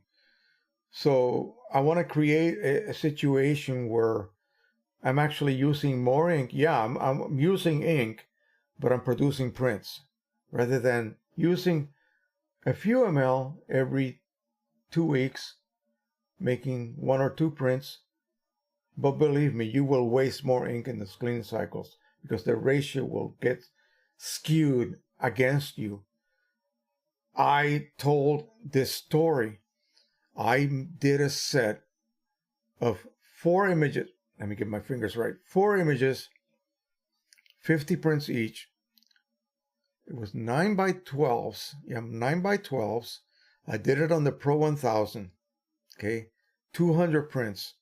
I did it within 2.5 days, which is the 60-hour limit. I actually did like 2 batches, 100 one evening. I mean, one evening and another 100 the following morning. None of the prints, except for the first one, generated cleaning cycles. The first print generated cleaning cycles because I had not printed for 60 hours.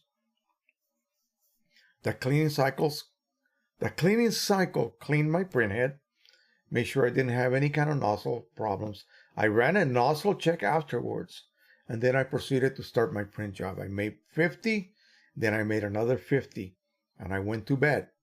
So that was like 4 hours worth of printing almost, okay? And then the next morning, I went ahead and did another 50, followed by a second set of 50, totaling 200 prints, okay? Then I figured that each print used 2 ml of ink. So I went through like maybe 400 ml of ink total. But I didn't generate but one cleaning cycle. So the ratio, because I'm going to be selling these prints, you see, I will generate money from these prints. The ratio of ink to prints greatly exceeded the amount of ink that was wasted, if you will. And it wasn't really wasted because it was used for a cleaning purpose during the first print. Okay, so it was maybe 4 or 5 ml of ink was used, but yet I used 400 ml of ink to print my batch, which will generate a lot more money than I spent on that 400 total ml of ink. If it was that much, I really didn't weigh my cartridges, so I cannot tell you. But I just said, okay, it took 2 ml total of ink to print each one of these prints. I just pulled a number out of the air. So you see what I mean? Whether it was even if it was 1 ml, it would still be 200 ml of ink. And don't forget those little head wipes after each print. So maybe 200 and, I don't know, 20. That's still more than the 5 or 6 or 7 or even 10 ml I wasted in that cleaning cycle. You see what I mean? Lots of ink was used, yes, but I created lots of prints. I did a cleaning cycle. It used, I don't know, let's say 5 ml. Wow, which one is heavier, right? I actually put ink to a good use, preventing lots of cleaning cycles by printing within that 60-hour window. All my jobs. What if I print one print using 2 ml of ink every 60 hours? Okay, that's every 2.5 days. Every print will generate a cleaning cycle. Okay, because I will exceed 60 hours after every cleaning cycle. So I generate a clean cycle and I don't print for 2 days or 3 days. 3 days would be more than 60 hours. The next print will generate a clean cycle because I exceeded 60 hours. In fact, it was 2.5, maybe 70 hours. Clock starts again at 0. And then I don't print for a week. Oh, this was going to be an even bigger clean cycle. 120 hours. You see what I mean? So I use up 2 ml to make a print, but I'm wasting 5 ml to maybe 8 ml for that larger clean cycle because I exceeded 120 hours. You see what I mean? The ratio just is not in your favor. Okay? That printer is meant to produce prints. It will run cleaning cycles regardless. So why not just produce prints? Okay? Imagine if you had a car that used a gallon of gas every week, whether you drove it or not, and you fill up your tank with 20 gallons and you let it sit for months and months. And every once in a while, you may go ahead and go on a joyride and use up 1 gallon. But every week, you're losing 1 gallon out of your tank. Call that a cleaning cycle. That's what happens with these printers. I would rather go on road trips. Okay? I would rather put my gas to use driving rather than sitting in my dark garage. I would rather use my printers for producing prints rather than letting them sit on my bench, and then you can guarantee that the next time I print, big old cleaning cycle will be generated. And I'm only making a small print. I will waste more ink on the cleaning cycle than I will put on the paper. That's the reality about printing on Canon printers. Okay? Wake up, folks. That is the reality. And you have to accept that. If you're using production techniques for your Canon printers, you're good to go. If you're using your Canon printers to produce lots of prints that generate an income, you're good to go. Okay? If you're not, go to the EPSON site, get an EPSON printer, because that will not be the case with EPSON. They will generate a cleaning cycle if you don't print for a month. It will. but it's not going to be this timed system that the Canon printers introduce into their printers. Okay, simple facts, and it's the God honest truth. So keep that in mind.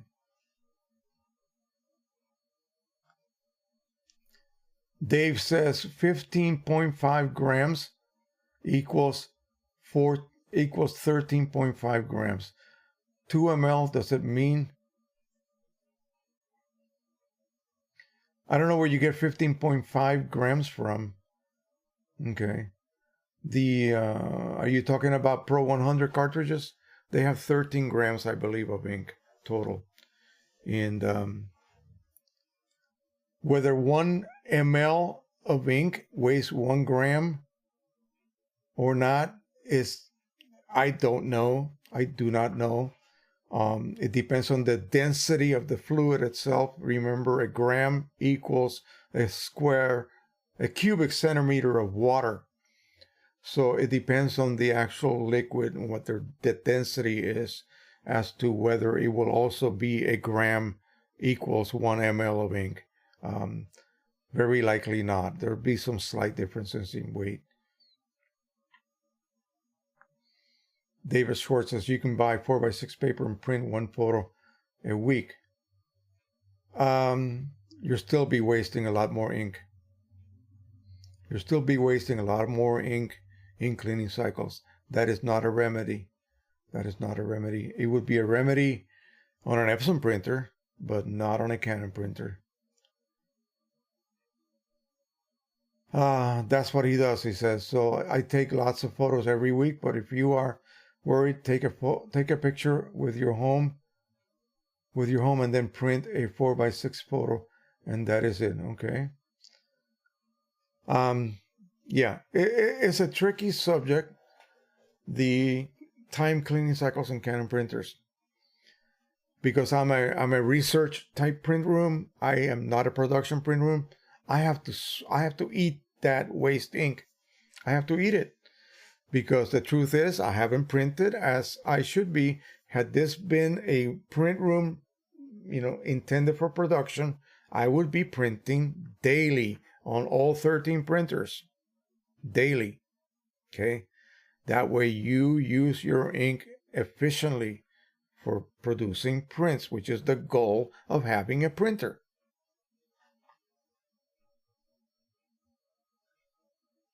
When I do videos on this subject, people hate what I have to say, but believe me, it is the truth. If you are not ready to print, put that printer through its paces. You bought it and now you realize, oh gosh, I can't afford to print. Don't get the printer. Do not get it. Do not get it. You have to print. I'm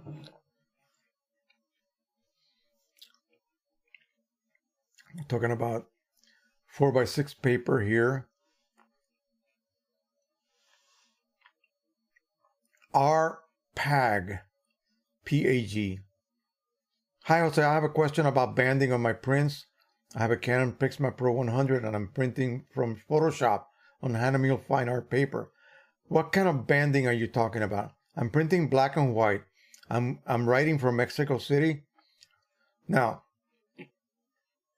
I apologize because I'm just now getting into the chat. I'm almost at the very bottom right now. You have to tell me whether the banding is banding caused by nozzles not firing or banding caused by a printhead misalignment. Okay? If you do not see any anomalies in color inside that banding, if your nozzle check is perfect, I would go ahead and realign the printhead. Run the printhead alignment procedure. You find that in your maintenance tab of your driver. Run that. Use glossy paper. Use a good glossy paper, not regular bond or copy paper. The printer has to be able to print these alignment little blocks, and it has to be able to then, with its internal sensor, read them and determine.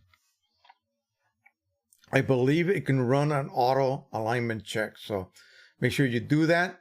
And then make sure that also your settings for this HALIMUN paper are what HALIMUN recommends that you set your driver at, because they're going to give you some generic settings to set your driver, like paper choices, maybe a gap adjustment and so forth. Do that and see if that helps. There should be no banding whatsoever, whether you have color or black and white images to print. It shouldn't matter at all. If color does not have banding and your black and white images have banding, look at your black ink nozzle check. Make sure that it is perfect. Print it on a good, not cheap copy paper. Okay, print your nozzle check on a piece of like Pro Luster, something glossy, so that the lines, because they're microscopic, the lines are not going to then wick and kind of spread and become smudgy. Then look at that black ink with a loop, una lupa, okay? And then read it and see if you have any gaps.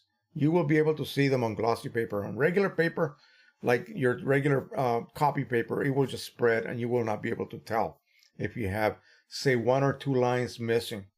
And that will cause enough problems with, producing banding. It will produce banding that may not normally occur when you're printing color. Martin Deme, D-E-M-E from London, and it's midnight over there. It was midnight over there probably when he wrote this. Now it's probably a little later. Mike, 200 Mike. Evening, guys. Gary Both. I own a Canon 100. I own a Canon 100 Pro. Yesterday I run a nozzle check by pressing the Wi-Fi button until the on and off button lights up, and twice and release it. It will automatically do a nozzle check.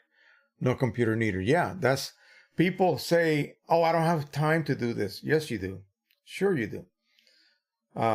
Just make sure you do that every day. You can just do that. And even if you don't mind the cleaning cycles that you're going to develop anyway, after the Pro 100 is 120 hours, by the way. You have 5 whole days of freebie printing without any kind of cleaning cycles. If you already generated clean cycles, you have 5 days before the next one. 120 hour span of time. You can print all you want without a clean cycle being generated. But once you exceed 120 hours from that first one, the next job after that point will be preceded by a clean cycle. Simple as that. But it's easy to do that. Do what he just said. Yeah, read the chat right now and figure out how to do that. You don't even have to use the computer. Harold Goldberg says, from warm and sunny Richmond, Virginia. Harold, I keep forgetting how close you are. You're only like 90 miles from me, maybe even less. Look, Poirier, that's a French name, right? In the EPSON P-800. Is the EPSON P-800 better choice than the Canon Pro-1000 if you do not want to print that often? Yes, it is. But keep in mind that the P-800 does not have third-party options. None whatsoever. At least not of the traditional ones. And I was asked by Precisioncolors, by the way, while I have you guys here, any of you own a P-800 and are using the decoder board?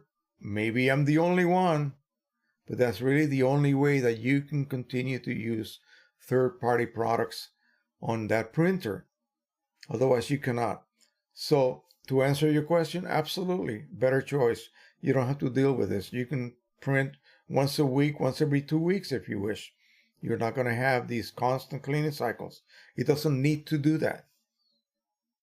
By the way, someone told me that they received for free a Pro 3800, and that's like 2 generations ago of the P800 from a school. And apparently it had been sitting for a year and a half in their storage room, okay? And he took it home. He contacted me immediately, and he asked me, what should I do? And I said, well, I don't know, start it up. Install the driver and plug it into your computer and see what you got. So he was afraid that he would have to get a new inkset, but luckily this little gift included a full set of 9 cartridges. So I just basically told him, agitate them very well, let them agitate the hell out of them, and then just let them sit for a day or so. Crank up your printer, plug it into your system. In fact, you don't even have to plug it into your computer. You can just turn it on and use the LCD to navigate through, do a nozzle check. It ran a cleaning cycle. It ran a pretty lengthy cleaning cycle. And then it ran an auto nozzle check, okay? And it printed perfectly. What's the difference between an auto nozzle check and a regular nozzle check? Anyone? The regular nozzle check on an EPSON printer will have a block with lots of little lines, one representing each nozzle of that particular color channel, okay? So you will have a certain number of little lines for magenta, light magenta, cyan, light cyan, yellow, and black, and whatever, and all the other colors. You will be able to see distinctly one missing line because it'll just be blank. That little space will be blank. So if you have a missing line, that's probably not serious enough to run a cleaning cycle. I would just let it sit overnight, and probably the next day that line will be gone. It'll be full again. That missing space will be gone, I should say, and it will be there again when you print the next nozzle check. But if you have quite a few lines missing, you run a manual cleaning cycle, and that's it. Now, an auto nozzle check on EPSON printers prints a totally different pattern. And what it'll do, it will then automatically print these patterns, and if it detects any nozzles are not firing due to blockages, it will stop printing, it will generate a cleaning cycle, and then it will begin to print that complete pattern again. And it will do this until it decides there's nothing much I can do anymore. And it'll just stop. It'll tell you that it failed and that there's nothing you could do. You've wasted a ton of ink by that point, okay? If you have a damaged nozzle, it will not be able to do the 100% auto nozzle check, and you will waste a lot of ink. That happens to me on my 3800. I have 3 damaged magenta nozzles. I don't care what I do, I'm never going to fix those nozzles. So I will never run an auto nozzle check. Well, this person did. So now you know what the difference is, okay? This person did, and it came out perfect from the very beginning. So yeah, great printers, man, great printers. And this sat for 1.5 years unused. So not only does it have a printer with whatever ink levels he had on those installed cartridges, because it came with the cartridges loaded. I told him to take them out and give them a good shake and put them back in. That's not going to do anything about the settled inks downstream, but you know, it will help eventually. And just use them up. As each cartridge reaches empty, just swap them with the new ones. He's got a fantastic printer now, basically for nothing. And that sucker did not require any kind of unclogging procedure or anything of the sort. It just worked right out of the, I want to say out of the box, right out of the storage room. He plugged it in and it worked. That's quite amazing. That doesn't happen often. The conditions must have been really fortunate. Otherwise, most of the time, they'll clog up.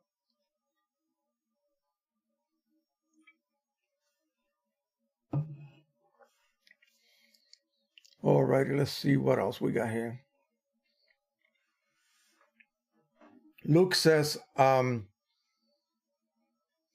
just to mention that I switched to Ink Owl inks for my P800 printer on my EPSON 3880. So far with success. The paper and inks have been matched by creating ICC profiles. Yeah, Ink Owl inks are really good.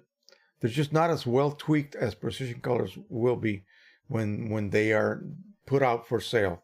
Especially this new this new signature editions that he's preparing. He's basically shooting for having the best inks in the third-party world out there. I don't know whether he'll come close to Cone, but yeah, pretty close.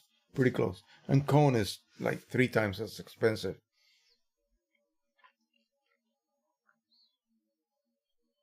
Okay, MB says, I'm still using and getting good results from the PIXMA Pro 9000 revision. Revision 1, does it make sense to go to the Pro 10 or the Pro 100? I print mostly 13 by 19. It only does if you want to start printing black and whites. That's it.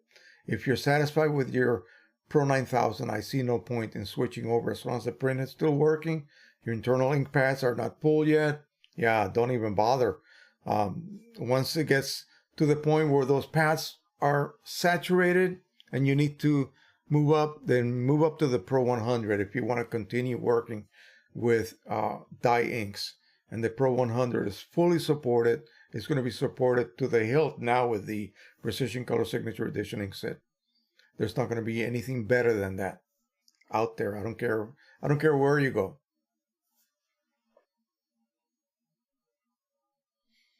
Will Carson says, good info, just given the print nozzle check without computer. Yeah. Most printers that have LCDs on them, you don't need the computer to print nozzle checks in. But the trick of by using the Wi-Fi button to trigger it, that's a pretty good one. That's a pretty good one and a good one to remember. So that if you're just walking by your printer, you don't have to go to the computer and go to the driver and go through all the rigmarole to print a silly nozzle check. Gary Both says, I'm a Precisioncolors customer. I am well satisfied with the service and the quality of the PC Craft inks. I just recently had an email. Oh, by the way, sorry, Bernard Moore dropped a $2 super chat. We want to thank him tremendously. Thank you so much, Bernard, for the support. What I wanted to talk about was that, human beings, we're all humans. So we tend to only complain when things go bad.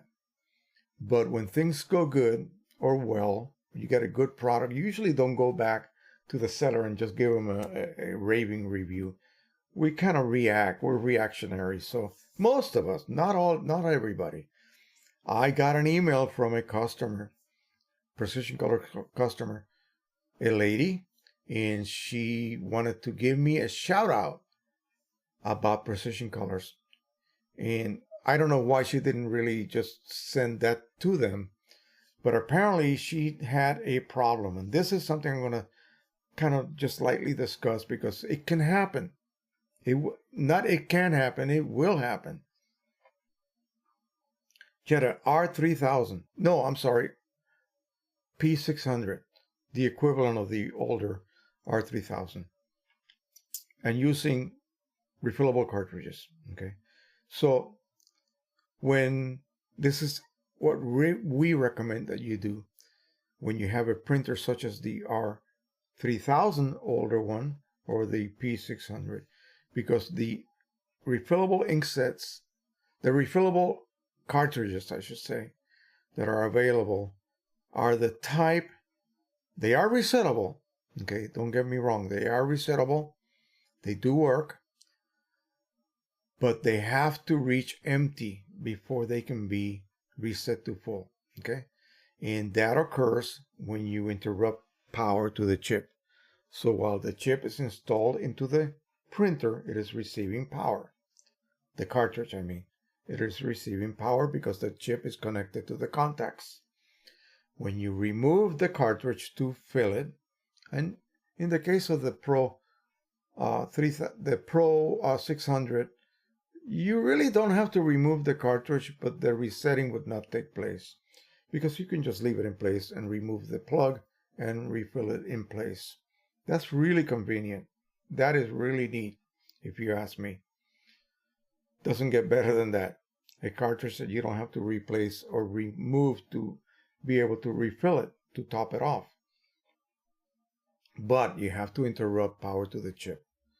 So if the cartridge is almost empty and you pick it up out of the printer and you give it a shake and you hear that, oh my gosh, I don't hear any ink. Uh-oh, the cartridge is now empty, but the chip says it's still not empty officially. That's a problem, but that's not what we're going to discuss. That's also one of the other problems, and I'll tell you how to avoid that. So, in order for the chip to reset to full upon interruption of power, it has to be declared empty. In the case of refillable cartridges, what usually happens is that you'll get a non-recognition error. You will see an error displayed. And at that point, you know, okay, I have to reset that cartridge. But when you take it out, and if it's empty, you're in trouble because the priming chamber now is empty. You're going to have to fill it back up. You're going to have to reprime the priming chamber. Pain in the butt to do on a used cartridge already. So what I recommend happens is that you occasionally top off all your cartridges so that they're always no lower than 50%. Okay? Top them off regularly, whether they need it or not. Keep them topped off. That has nothing to do with the resetting procedure, but that way when the chip is empty, you know darn well you have tons of ink still left in the cartridge. Now, what happened to this lady? This is a second problem. So, first problem, keep your refillable cartridges on these types of printers always topped off. Okay? Do it often. Here's what will happen. These cartridges, these printers have an ink switch valve. Okay? There are 8 channels, but yet there are 9 cartridges, 9 colors. So one of those channels, the black channel, has to be able to share duties with the matte black ink and the photo black ink. So as you keep switching from media to media, matte media one week, glossy media the next week, you have to perform that ink switch. Now, by switching from one media type to another and then hitting the print button, that will then trigger that ink switch, or you can do it manually, if you will, as well. Here's what happens. Whether the cartridge is topped off to full or not, if any of those 2 black inks read that they are really, really low, like near empty low, the printer will be locked out. You will not be able to print. It will start the procedure to switch, and it'll say, uh-oh, I can't proceed, but I'm not going to go back to where I was either. So you are locked. You are locked out. And that happened to that lady. Now, the way to do this and save yourself from being locked out is to keep a set of OEM matte black and photo black cartridges. Preferably the ones you install the printer with. As soon as they hit, you know you're going to switch over to refillable cartridges. You know that from the beginning. So when they reach low, take them all out and insert your refilled or initially filled set of refillable cartridges. You can start from full again. That way when any cartridge reaches low, especially when you try to switch and any of those 2 black cartridges is declared by the chip as being too low and you get locked out, all you have to do is open up the ink compartment, take out those cartridges that 1 or 2 of them are reporting, I'm nearly empty. I don't have any ink to use in that ink swap, because you need ink for the ink swap to take place. You need to have ink. Take your original OEMs at 50%. They still have half the ink in them and half the level indicated by the chip. Pop them in your printer, close the lid. The process will go through because now it has the proper ink level above empty. It can go through. It has to have a minimal amount of ink level reporting so that the ink swap process can proceed. And I wish it would just reject it from the beginning and keep you from being locked out. But that's not what happens. So the recommendation, and this is what he told that lady, is to basically get a second set of cartridges for the black inks. Okay, lucky for her, she was able to go to the local office store and buy them. And that solved the problem. But it took about 45 minutes on the phone, and he stuck with her. He walked her through it. When she came back from the store, She called him back and he walked her through the process yet again. So he spent a good, this is Mike talking to just a random customer, 45 minutes. Don't you have to pay for tech support in most cases? Free. Okay. Did she buy from him? I hope so. I think she did. I think she did. So she wrote me this beautiful letter telling me the great experience she had with Precisioncolors. And I wasn't surprised, because I'm telling you, the guy is great and he's really conscientious. When he gets a little cranky, it's when he has been working his ass off all day long, like he did when he created over 55 profiles for that new ink set. He worked 24 hours straight, I think 2 days straight, doing that. And he was beat. He was just beat. And now, remember I mentioned last, I think it was this Christmas, his wife was going to visit her mom. Now, I do believe that both members of the Lee family are Chinese, but yet the wife's mother lives in the Caribbean somewhere. So she was going to visit her mom, and she slipped on the ice and broke her ankle, so she couldn't go.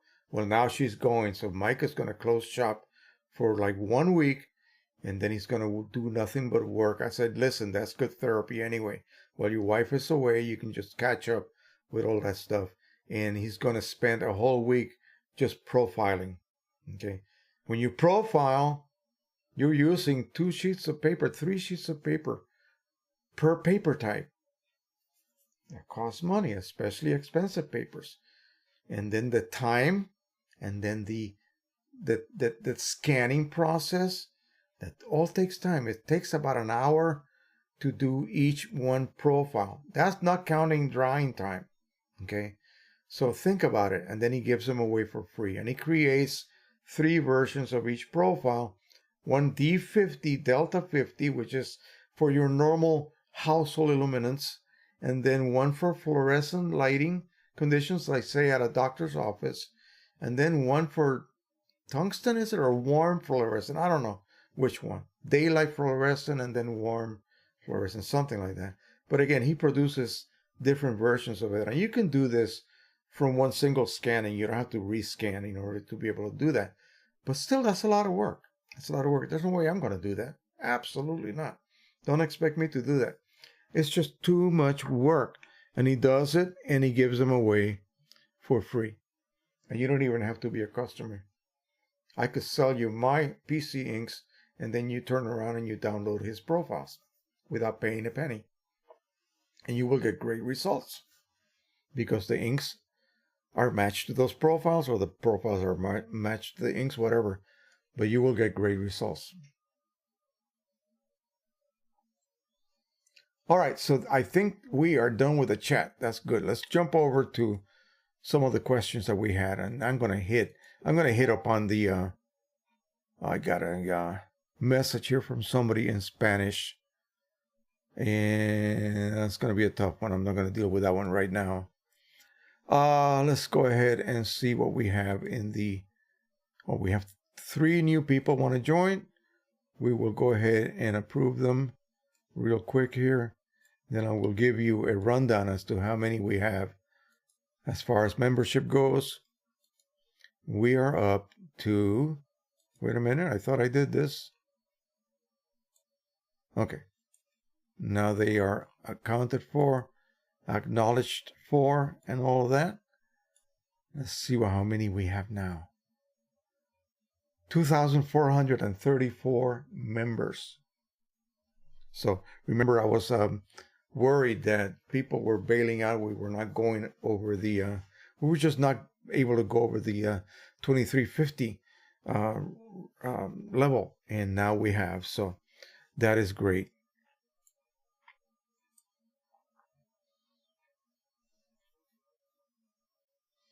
It's a guy, no, not a guy, a lady. A lady. So after months of sitting in its box, I finally decided to set up my Canon, my Canon Pro-1000. I installed the inks and then the printhead, which is the correct order. I got a B208,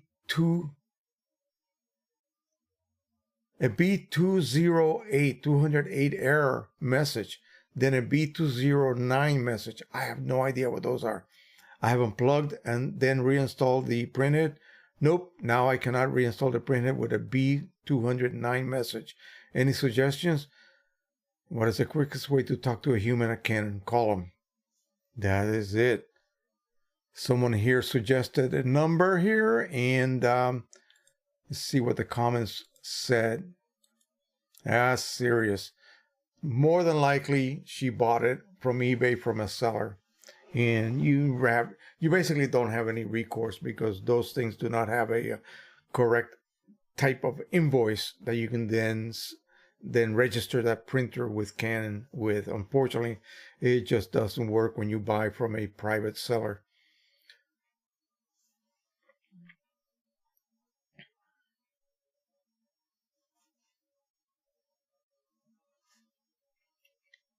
Let's see what else.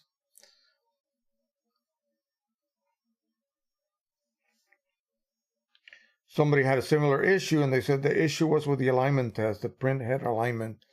The paper didn't feed correctly. Resetting the print head allowed it to restart the prep process. It could be anything.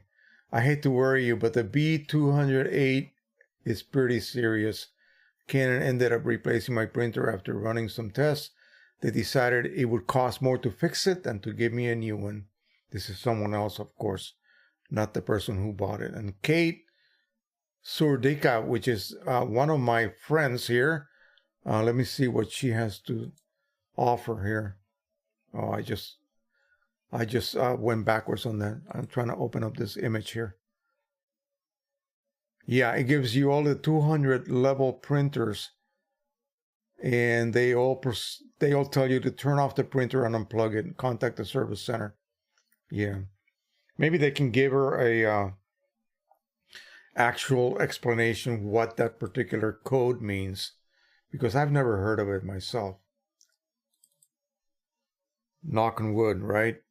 We do not want to have such type errors come up, not too often anyway. Somebody here, Mauricio Pacheco, says, I will share the results of my first refill using resettable PC chips. No, it's not a refill. It's a fill. Because when you say refill, you give the assumption that you already reset it once. But anyway, and I think he's talking about the Pro-1000, which indicates here that he is good.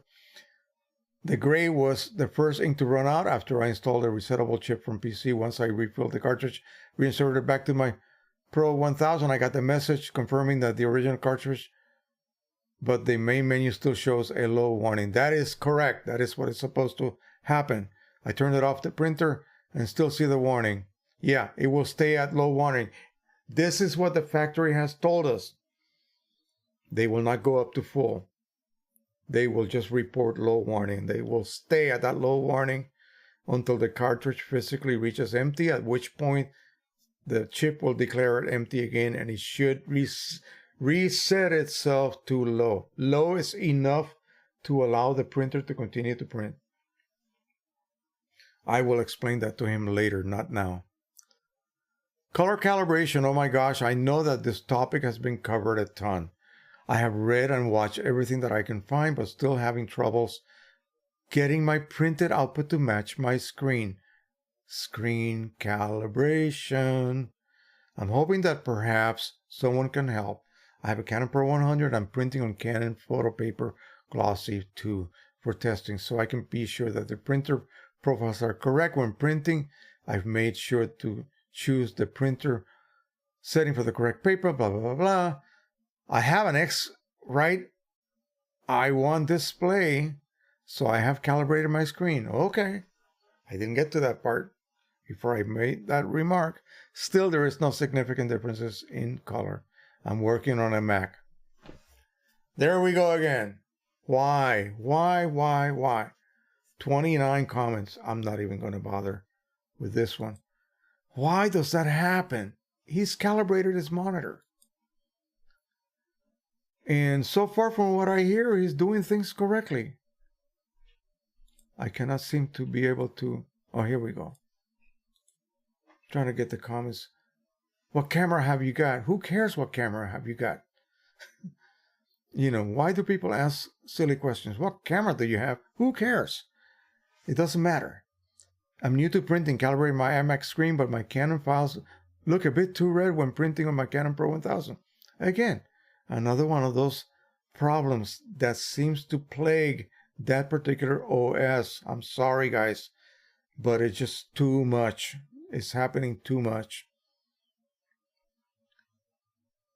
Oh boy, have you done a color scan of your printer? Huh? I'm sure that the i1 display does not do color profiles. This makes sure that you're talking what? Okay, I'll have to watch this video later. It's some kind of video that says has to do with color scanning for your printer using the i1 Studio printer profiling color. I'll have to look at that later. And let's see. All kinds of irrelevant answers and questions here. It's difficult. It's very difficult to help someone who is someplace else, and I'm not there to catch them doing something obviously wrong, and then you catch it. Oh, try this, just do this, and boom, everything's okay.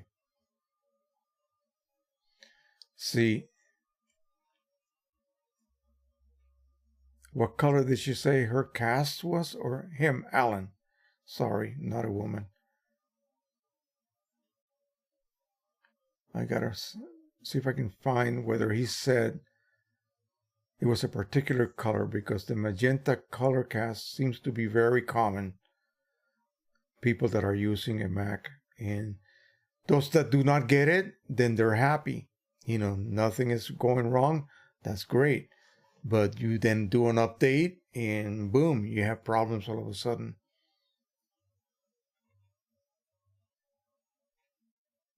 Anyway, yeah, there's too much going on and too much confusion here, and I'm not a Mac user, so I can't really give them Mac specifics. So let me go ahead and delete my little post announcement about the live stream. By the way, next week we should be at the normal time. And so everyone who expected it to be Saturday, I hope no one was too shocked when they didn't see a live stream yesterday evening. I was with the drama club enjoying a play. Okay, I am just packaging up my A2 print that I printed 2 days ago on my Canon Pro-1000. I turned it over and was horrified to find black ink streaked all down one side of the back of the print. It won't be seen once the print is mounted and framed, of course, but that's not the point. Yeah, it doesn't look professional. Sure doesn't. I think it's from the bottom plate. I'm not a heavy user of the printer, but I seem to have to clean the bottom plate a lot. Guess what? Are you printing borderless by any chance? Let's see. No issues with mine. I never had to clean. There's always somebody just showing up, or you know, I don't have to clean mine. Yeah, don't be, you know, the guy's having a problem. Don't tell him that you are not having the problem. He needs to have his problem fixed. Is there a standard manual cleaning routine that is recommended for the Pro-1000? I have noticed some small black spots on the backs of some prints lately. That's another guy. And Paul, the original poster, says on the printer screen, click on maintenance and then scroll down to bottom plate cleaning. I think that's what it says. Yes. So that will help. But see, nobody asks whether he's printing borderless, because if it's on the plate, then it has nothing to do with bottom plate. Bottom plate means basically the nozzle plate, okay? And that would not cause what this guy is seeing. If you're plating where the paper, the back of the paper passes over the platen, if there's something dirty there because of overspray generated, I don't care how it got there, but it got there, it'll be transferred to the back of the paper. And as the paper's traveling forward, it will create a streak. Wherever that localized bit of ink happens to reside, it will cause that streak to occur. And yeah, you just gotta clean these printers. They cannot just sit there and not be serviced manually. They do a lot of stuff automatically, but they need help in other areas. Let's see. So I'm working on a late night print job and that woke me out of bed. You were printing while you were in bed? So I'm working on a late night print job that woke me out of bed. Ran out of ink, so it opened up. Ran out of ink, so I opened up a fresh box of PGI-72. Ah, this must be the Pro-10. The one with all the 10 cartridges. The box was sealed, but several of the ink pouches had already been torn open a little bit. Not airtight anymore. Is this common? Actually, no. I got the box from Adorama. One comment: the seal of the individual cartridges should be shrink wrapped and should be fine to use. I have some that was the same condition and used them with no problems. I've even used outdated cartridges with no issues. Now, the Pro-10 cartridges have a little orange clip. They have no venting system because it's just an ink bag. It just collapses. And venting takes place basically internally, somehow. And having the pouch slightly ripped or whatever really does nothing to the internal ink housed in that ink pouch. So nothing to worry about in that regards. If that was to happen on an if that was to happen on a Canon Pro-100, maybe I would worry a little bit, but it shouldn't have any kind of problems with the Pro-10. Okay, this is one of those odd questions because, it's Jackie Dines. That's one of our guys here. Qimage help, please. So printing some posters created with Publisher, which is Microsoft Publisher, part of the Office suite, saved as a TIFF file through Qimage. I'm getting a line one side and across the top. I haven't checked marks and bleeds, never checked. Oh boy, that I don't know what to do with that one, because that's one of those things that you started from a non-photographic type application, you turn it into a TIFF file, and then you're printing with a photo printer. I don't know. Mike should be here tonight, and he's not, so he will not be able to answer that. There's about 7 people who answered here, so maybe they can help him. This is what's good about this group. Lots of people asking lots of questions, and lots of people helping each other. Quite often, I can't help them because I'm ignorant to that particular subject. But there's always going to be other people that know more, and so they'll be able to help these folks. We got a Pro 4900 owner. That's rare. We are currently, the title is called Drifting Color. We are currently running a slightly used EPSON 4900 with a clean head, and that's unusual, and official EPSON ink. Good. Using a mix of off-brand and repurposed Noritsu paper, which has worked without problems up to now. Yesterday I was doing a quick print run for a wedding photographer. Some of his outside shots were coming out reddish, but the studio shots were fine.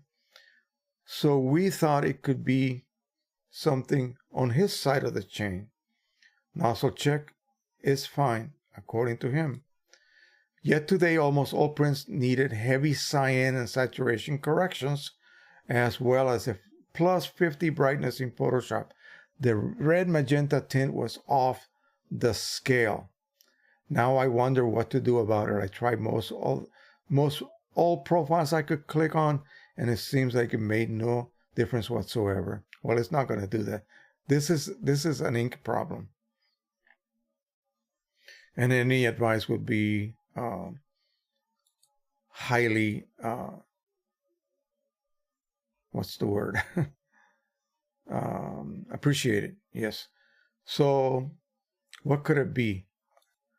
When color changes like that drastically, I always look at a channel blocking up and then causing a shift toward the opposite side of the scale. Like if you have a color wheel and you have neutrality, when you lose one color, it's going to cause a shift to the other opposite color. So lack of yellow would cause blue to be predominant. Lack of blue would make a very yellowish looking print. Lack of magenta, it would be greenish. Lack of cyan, it would be reddish. Okay. And so, I don't know. This is an interesting one. First up, how do they look on your monitor? Profile and calibrated, I hope. I'm sure this guy is he knows what he's doing. I hope. To make sure that his images are okay. Next, your profiles for the paper. What are you using? Listen, he told you that they were printing fine. Okay. Unless the ones that printed fine came from images that were perfect, and then the other images are not perfect, and they have to be, no, it's not the images, I don't think. I think it's the printer. The monitor is fine and regularly calibrated, see? But we print a lot of stuff for other photographers that always looks fine, and suddenly everything from everyone is coming out red. Okay. Paper is either gloss or semi-gloss 250. That would be the paper weight. If everything is fine, then what has changed? Are you using the correct profiles for the paper and the printer? But again, everything was the same. Have you tried other papers? Okay, what you need to do at this, let's just not waste any time with the rest of this. What you need to do is print a standard image. But before you do that, run an also check. Make absolutely sure, because what else could happen, right? Are you telling me that the shift toward a certain color was caused by all of a sudden ink of the opposite color becoming twice as strong? That would be the only logical explanation if you have a perfect nozzle check. Because then you could say it was not due to a channel going wonky and blocking up and causing an opposite color shift to take place. And if that was the case, you would see all sorts of banding, you know. So this is a really strange one, and one that I haven't really got involved with, because first of all, I don't have a 4900. I don't want a 4900. You could give me one, I will take it to the landfill. No, I wouldn't. I'll take it to the recyclers. Yeah, they're really real dogs. I mean, they misbehaved so badly that Epson just quietly redeveloped the P5000 to take the place of that dog of a printer, the 4900. It was really sad. When it worked, it was amazing, but most of the time it didn't. I'm editing in photo RGB at 300 ppi. There's no such thing as ppi. Is so many pixels by so many pixels. Will give you at 300 ppi a certain dimension print. But there is no such thing. I could have 1 pixel per inch, 1 ppi. I could have 1,000 ppi. That would just reduce the size of the print. That's all. The size of the image. If you squeeze all those pixels within 1 inch, depends. If I stretch them, I could do a 100-foot wide billboard at 1 ppi. You're going to see it from the highway. It'll look great. When you go to a sports show and you have those big LED screens, guess how big those LEDs are? That big each. Yet, from far away, they look great. Don't get confused about the PPI or DPI, especially DPI. That term gets misused even by people who should know better, even companies. And I just cringe every time I see DPI used in case of PPI or pixels. I downloaded the test image and noticed it was 360. No, it wasn't. The image was so many pixels by so many pixels. You get it? I could make that image any size I want by assigning different number of PPI, pixels per inch. It has nothing to do with the resolution of the image. It has everything to do with how big the image will be made to print. Okay. Is this best resolution for Canon Pro-100? It doesn't matter. It really doesn't matter.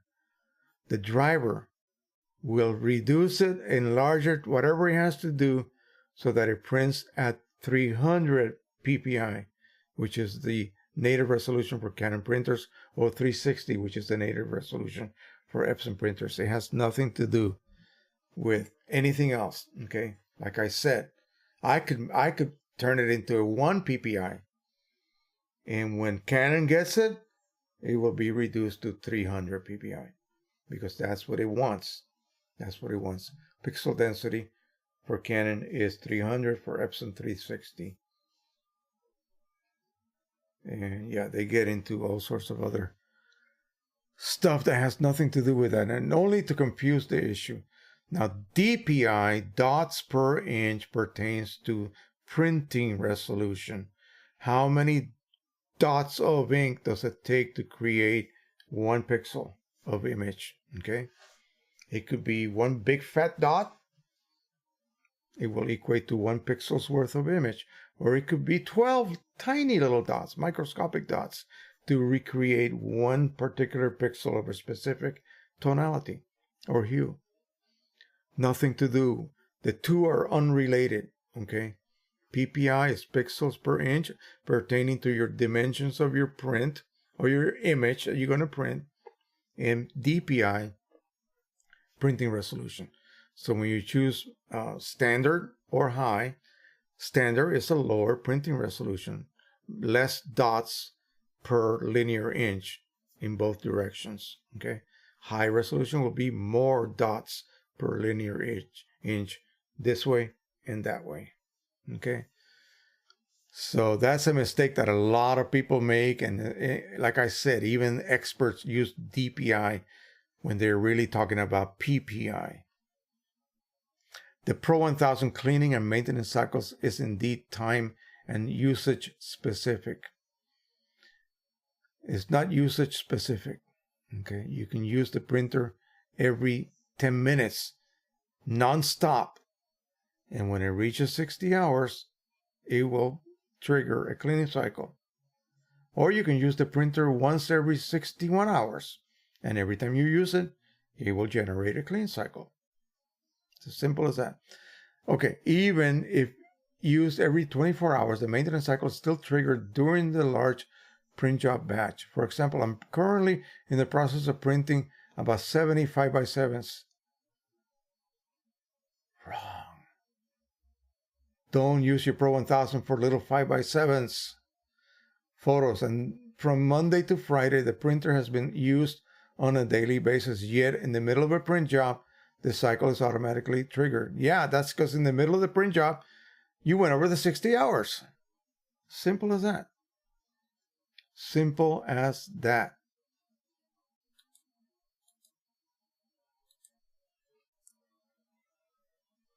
Yes, we know this, but it's still a beast of a printer. Only use it to print 8x10 or above, somebody said. Okay, I'm going to have fun reading these later. I don't want to take too much time tonight. Somebody, Clips Medina, says, no more Saturday nights? No, I'm pretty sure I heard he was rescheduled for tomorrow night. Yeah, I did say that. I did say that. That's what happens when you don't read a comment. I put it up big.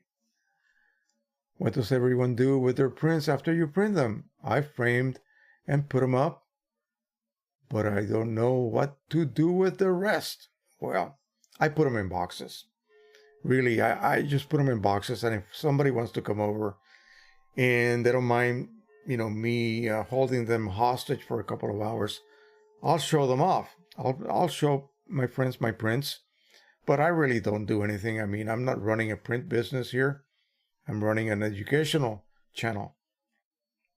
So all of the prints I make, whether they are for examples of how to do certain things, yeah, if somebody wants to buy them, I'll gladly sell them, but they're not really primarily made for that purpose.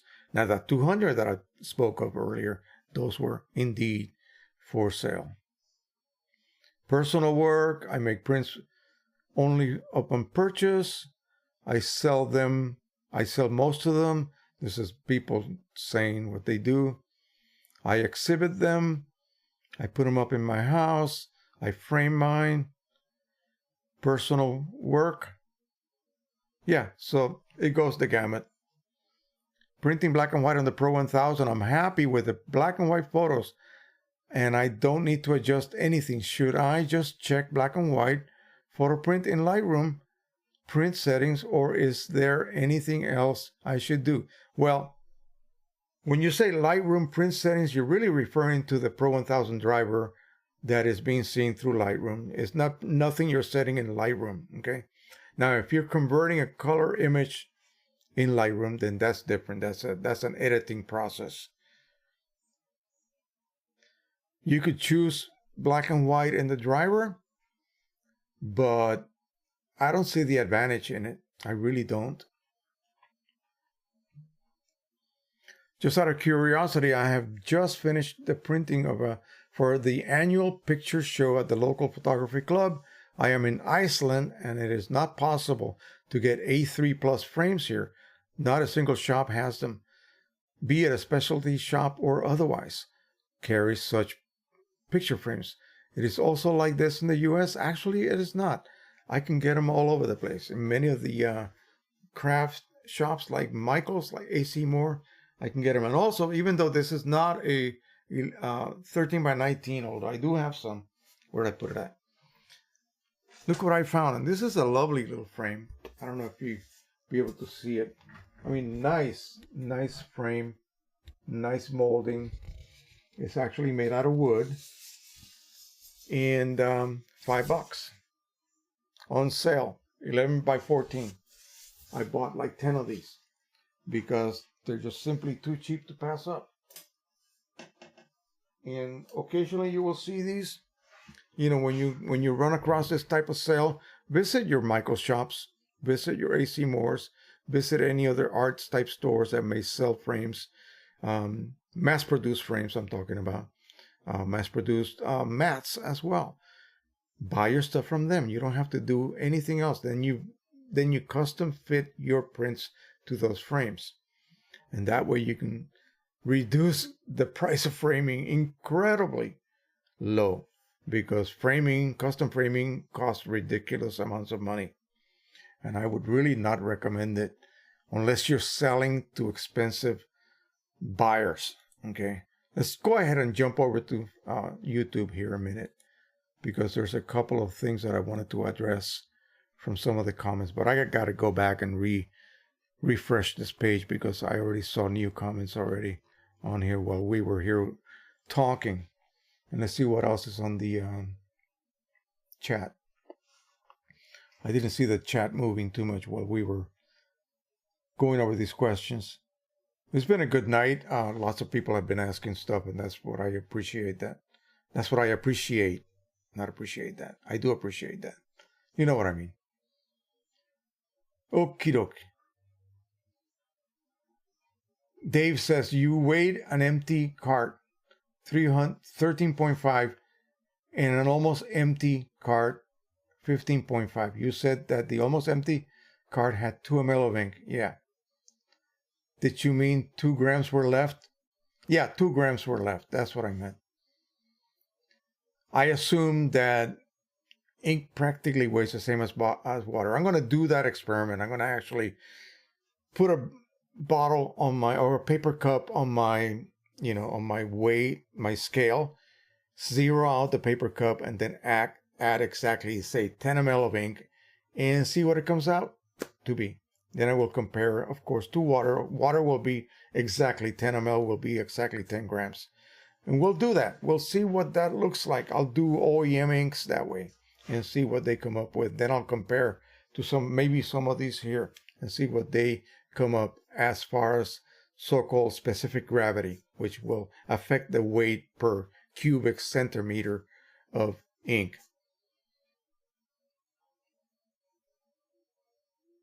Yeah, it might be exactly 2 ml. Who knows? I'm not saying either way.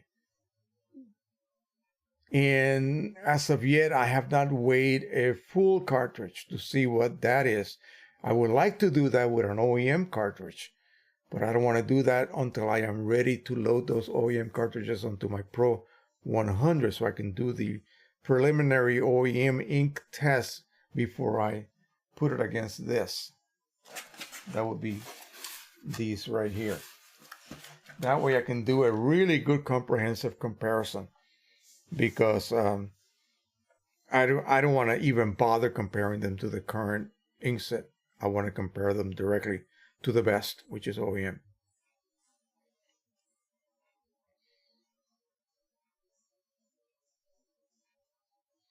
Dave also said, not a critical question. I'm just curious of what ink weighs. Yeah, me too, actually. I'm thinking maybe a little heavier than a gram of water, equivalent.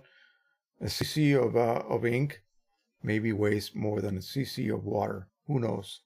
Or it could be the other way around, or it could be the same. If it's a matter of a few tenths of a gram, then who cares? I'll be able to then interchange weight for actual milliliters of ink. Spike is leaving us. Good night, everybody. I will catch the end when it is posted. All right, good night, Spike. Don't get too cold up there in Wisconsin, my friend. Take care. Bruce Bullard. Dave, Pro 100 uses water-based dye ink, 1 gram of water. Yeah, no, see, yeah, it's water-based, but it has glycol in it. It has that I'm not going to say PEG, that's another, it's DEG, diethylene glycol. That's it. That's the chemical name, diethylene glycol. I don't know what the concentration is. I would say somewhere in the 10 to 20, maybe 10%, 20%, who knows? But it's somewhere around there. And so it's not just pure ink. It's not just pure ink with dye added. It has glycol-based components in it. And also biocides to keep it from contaminants, from growing fungal spores, hyphae that will clog and burn your printhead out. All of those things are added to the ink sets, even the third-party inks. All right. 200 Mike says, adios, guys. It was great as usual. Great. I'm glad you enjoyed it. Let's go over here and see. Oh, there's somebody here in Spanish. I'm getting a lot of Spanish questions, so I think my exposure to Latin America seems to be growing now. I started a long time ago a channel. Aquí se habla impresoras, which means here we talk about printers. And so I did a handful of videos, but I just don't feel comfortable enough to talk technical matters in Spanish because I'm just totally ignorant how to translate these terms, the terminology. So I'll be doing a lot of things in Spanglish, if you will. But I think I'm going to begin to add some more videos to the Spanish channel because I'm getting way too many questions from Latin America. So I really need to address that. He wants to know what's the quality of the prints, the black and white prints with the Canon Pro 100, and they're great. They're great primarily because of those 2 gray inks it has. Not only does it have 2 gray inks, but also light magenta and light cyan, which is really crazy because if you add gray inks, you don't necessarily need versions of light magenta and light cyan any longer. It's really odd the way that works out.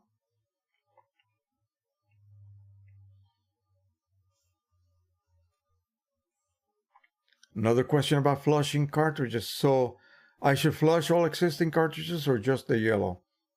Just flush the yellow if you insist. Better yet, just buy a already modified cart. They want to know if the new inks are going to cost more money. Yes, they are going to cost more money because the components are more costly, but it's not going to be astronomical. It's still going to be very reasonable. Keep in mind that how long has the ink set for the Pro-100 been around? And I know there has been a couple of updates. I know they have updated the grays. At one time they upgraded the grays and the magenta ink because I received those 3 or 4 colors to augment my existing ink set that I had on hand. Prices have not moved up 1 penny per ml or per kit. 2-ounce bottle versus 4-ounce bottle versus 8-ounce bottle. The prices have remained the same for like 5 years. That doesn't really happen often. So if the prices increase a bit, so be it. You're getting an increase in quality as well. If you don't like that idea, then stick with your current set. If you have some inks left, use them up. Wait until they get fully housed with the new ink set, and then if you wish to proceed, again, all the colors have been modified. It's not just yellow and black. Initially, that was going to be it. But, he just cannot rest on his laurels. He wanted to continue to update it even further. And I told him not to, but he did it anyway. And he's satisfied with the results. And I hope I am. We're going to see what happens once my cartridges reach the correct weight and I can refill them. I'll put them to work. But after I do the OEM testing.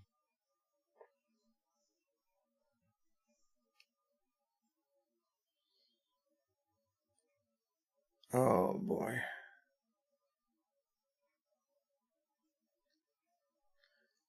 Bunch of remarks and questions about when these inks will be available.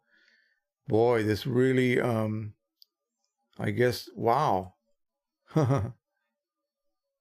This really created a lot of commotion here. That's good.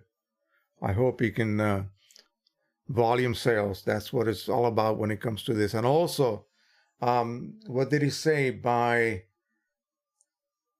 midsummer or maybe fall, Amazon.com. So that's going to be good. That'll free him from all sorts of tedious tasks that take the time away. He will not have to work till midnight anymore. If you can just let Amazon do his shipments for him, all he has to do is provide him with pre-put together kits. Now, accessories and little tidbits, you can still order from him directly, but the kits, the main bulk of the kits, the most popular kits will go to Amazon.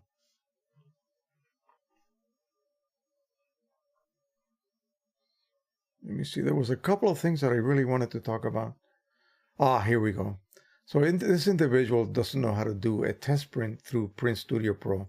And I don't know why the heck they're using Print Studio Pro to begin with for this job.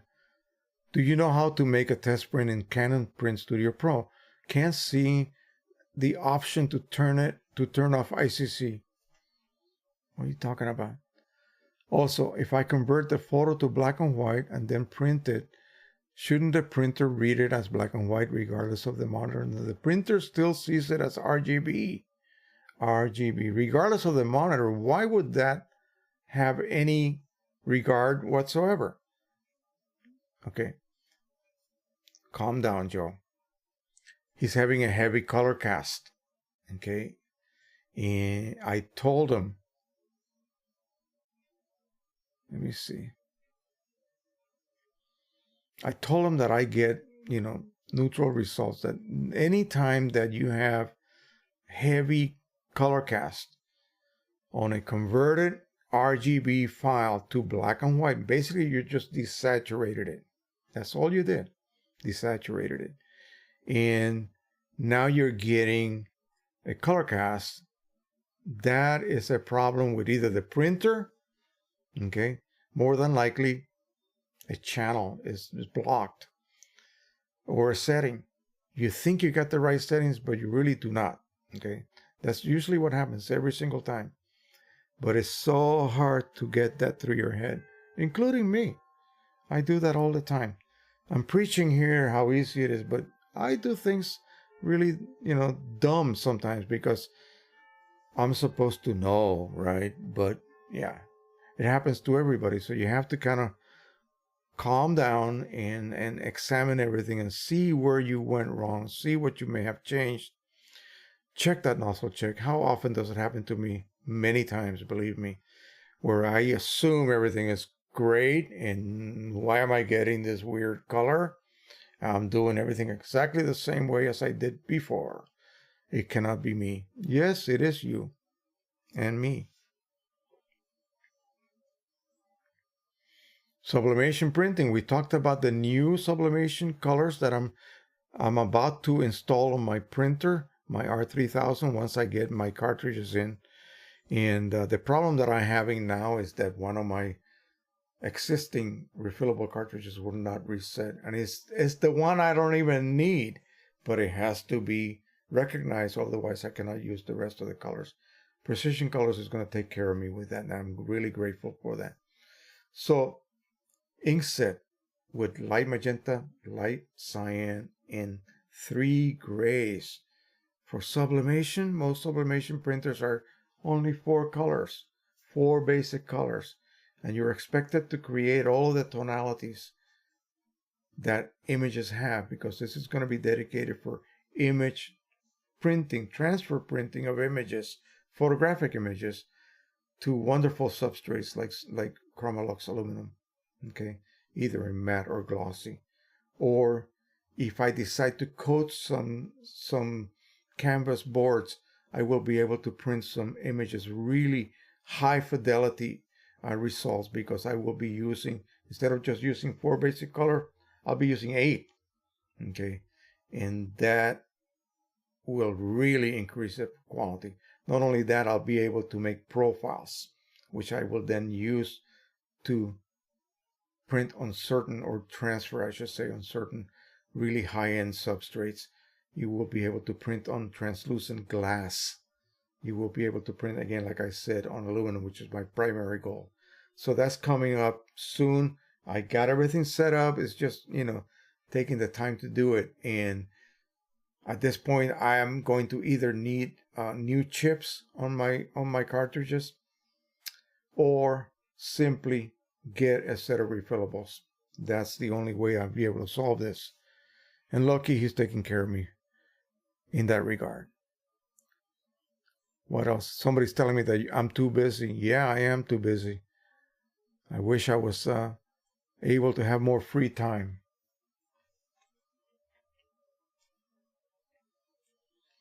I did upload a few sublimation drone videos, and everybody enjoyed them. I'm going to hit you with one before we go bye-bye. We have 10 more minutes here before we hit the 3-hour limit, which I want to stick to just 3 hours from now on. Gosh, if I had another 2 hours, I would go ahead and cover what's going on here with DP Review. Got a newbie printer. This person is just getting into printing, and I love this. I really love the heck out of this. Very general and basic question, guys. But hopefully you can help me out. I've been taking photographs for many years, but never actually printed my own. I am not interested in printing some of my images myself, so I also shoot film. So I would like the possibility of scanning 35 millimeter and 120. 120 was 6 centimeters wide, or 120 millimeters wide film. What printer should I start looking at? Should I look at A3 size? Any tips? My budget is small, around 200, 300 euros. So he's on an iMac. Good luck, my friend. He's in Europe as well. So, I don't know what the prices over there are. If you were here in the US, I would say just start off with the Pro 100, something simple. Master the process. The process will be exactly the same regardless of what printers you are using. Believe me, I don't care. I got 13 of them. I don't care which printer I'm using. The process is the same every single time. So that's what you got to take into account. All right, let's close out the questions here because I'm going to go ahead and show you the video that I took at my friend's pasture with the horses. And I think it turned out pretty well. Let's look it up here. Make sure I got the right one.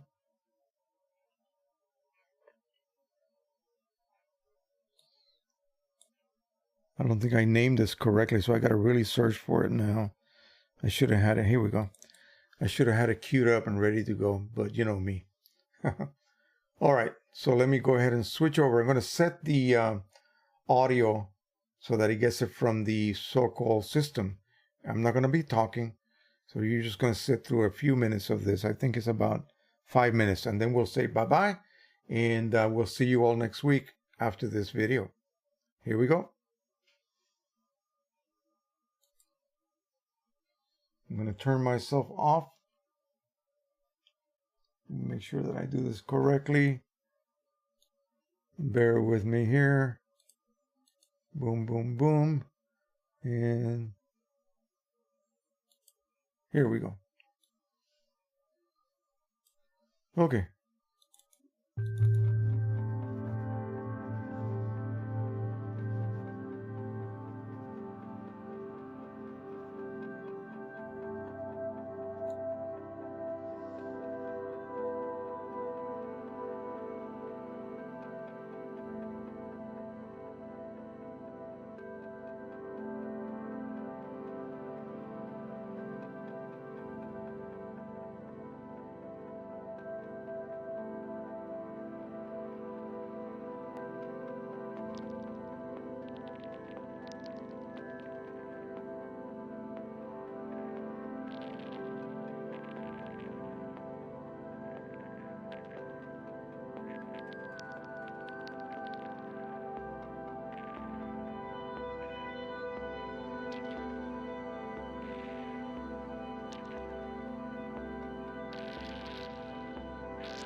Alrighty. And that was it, folks.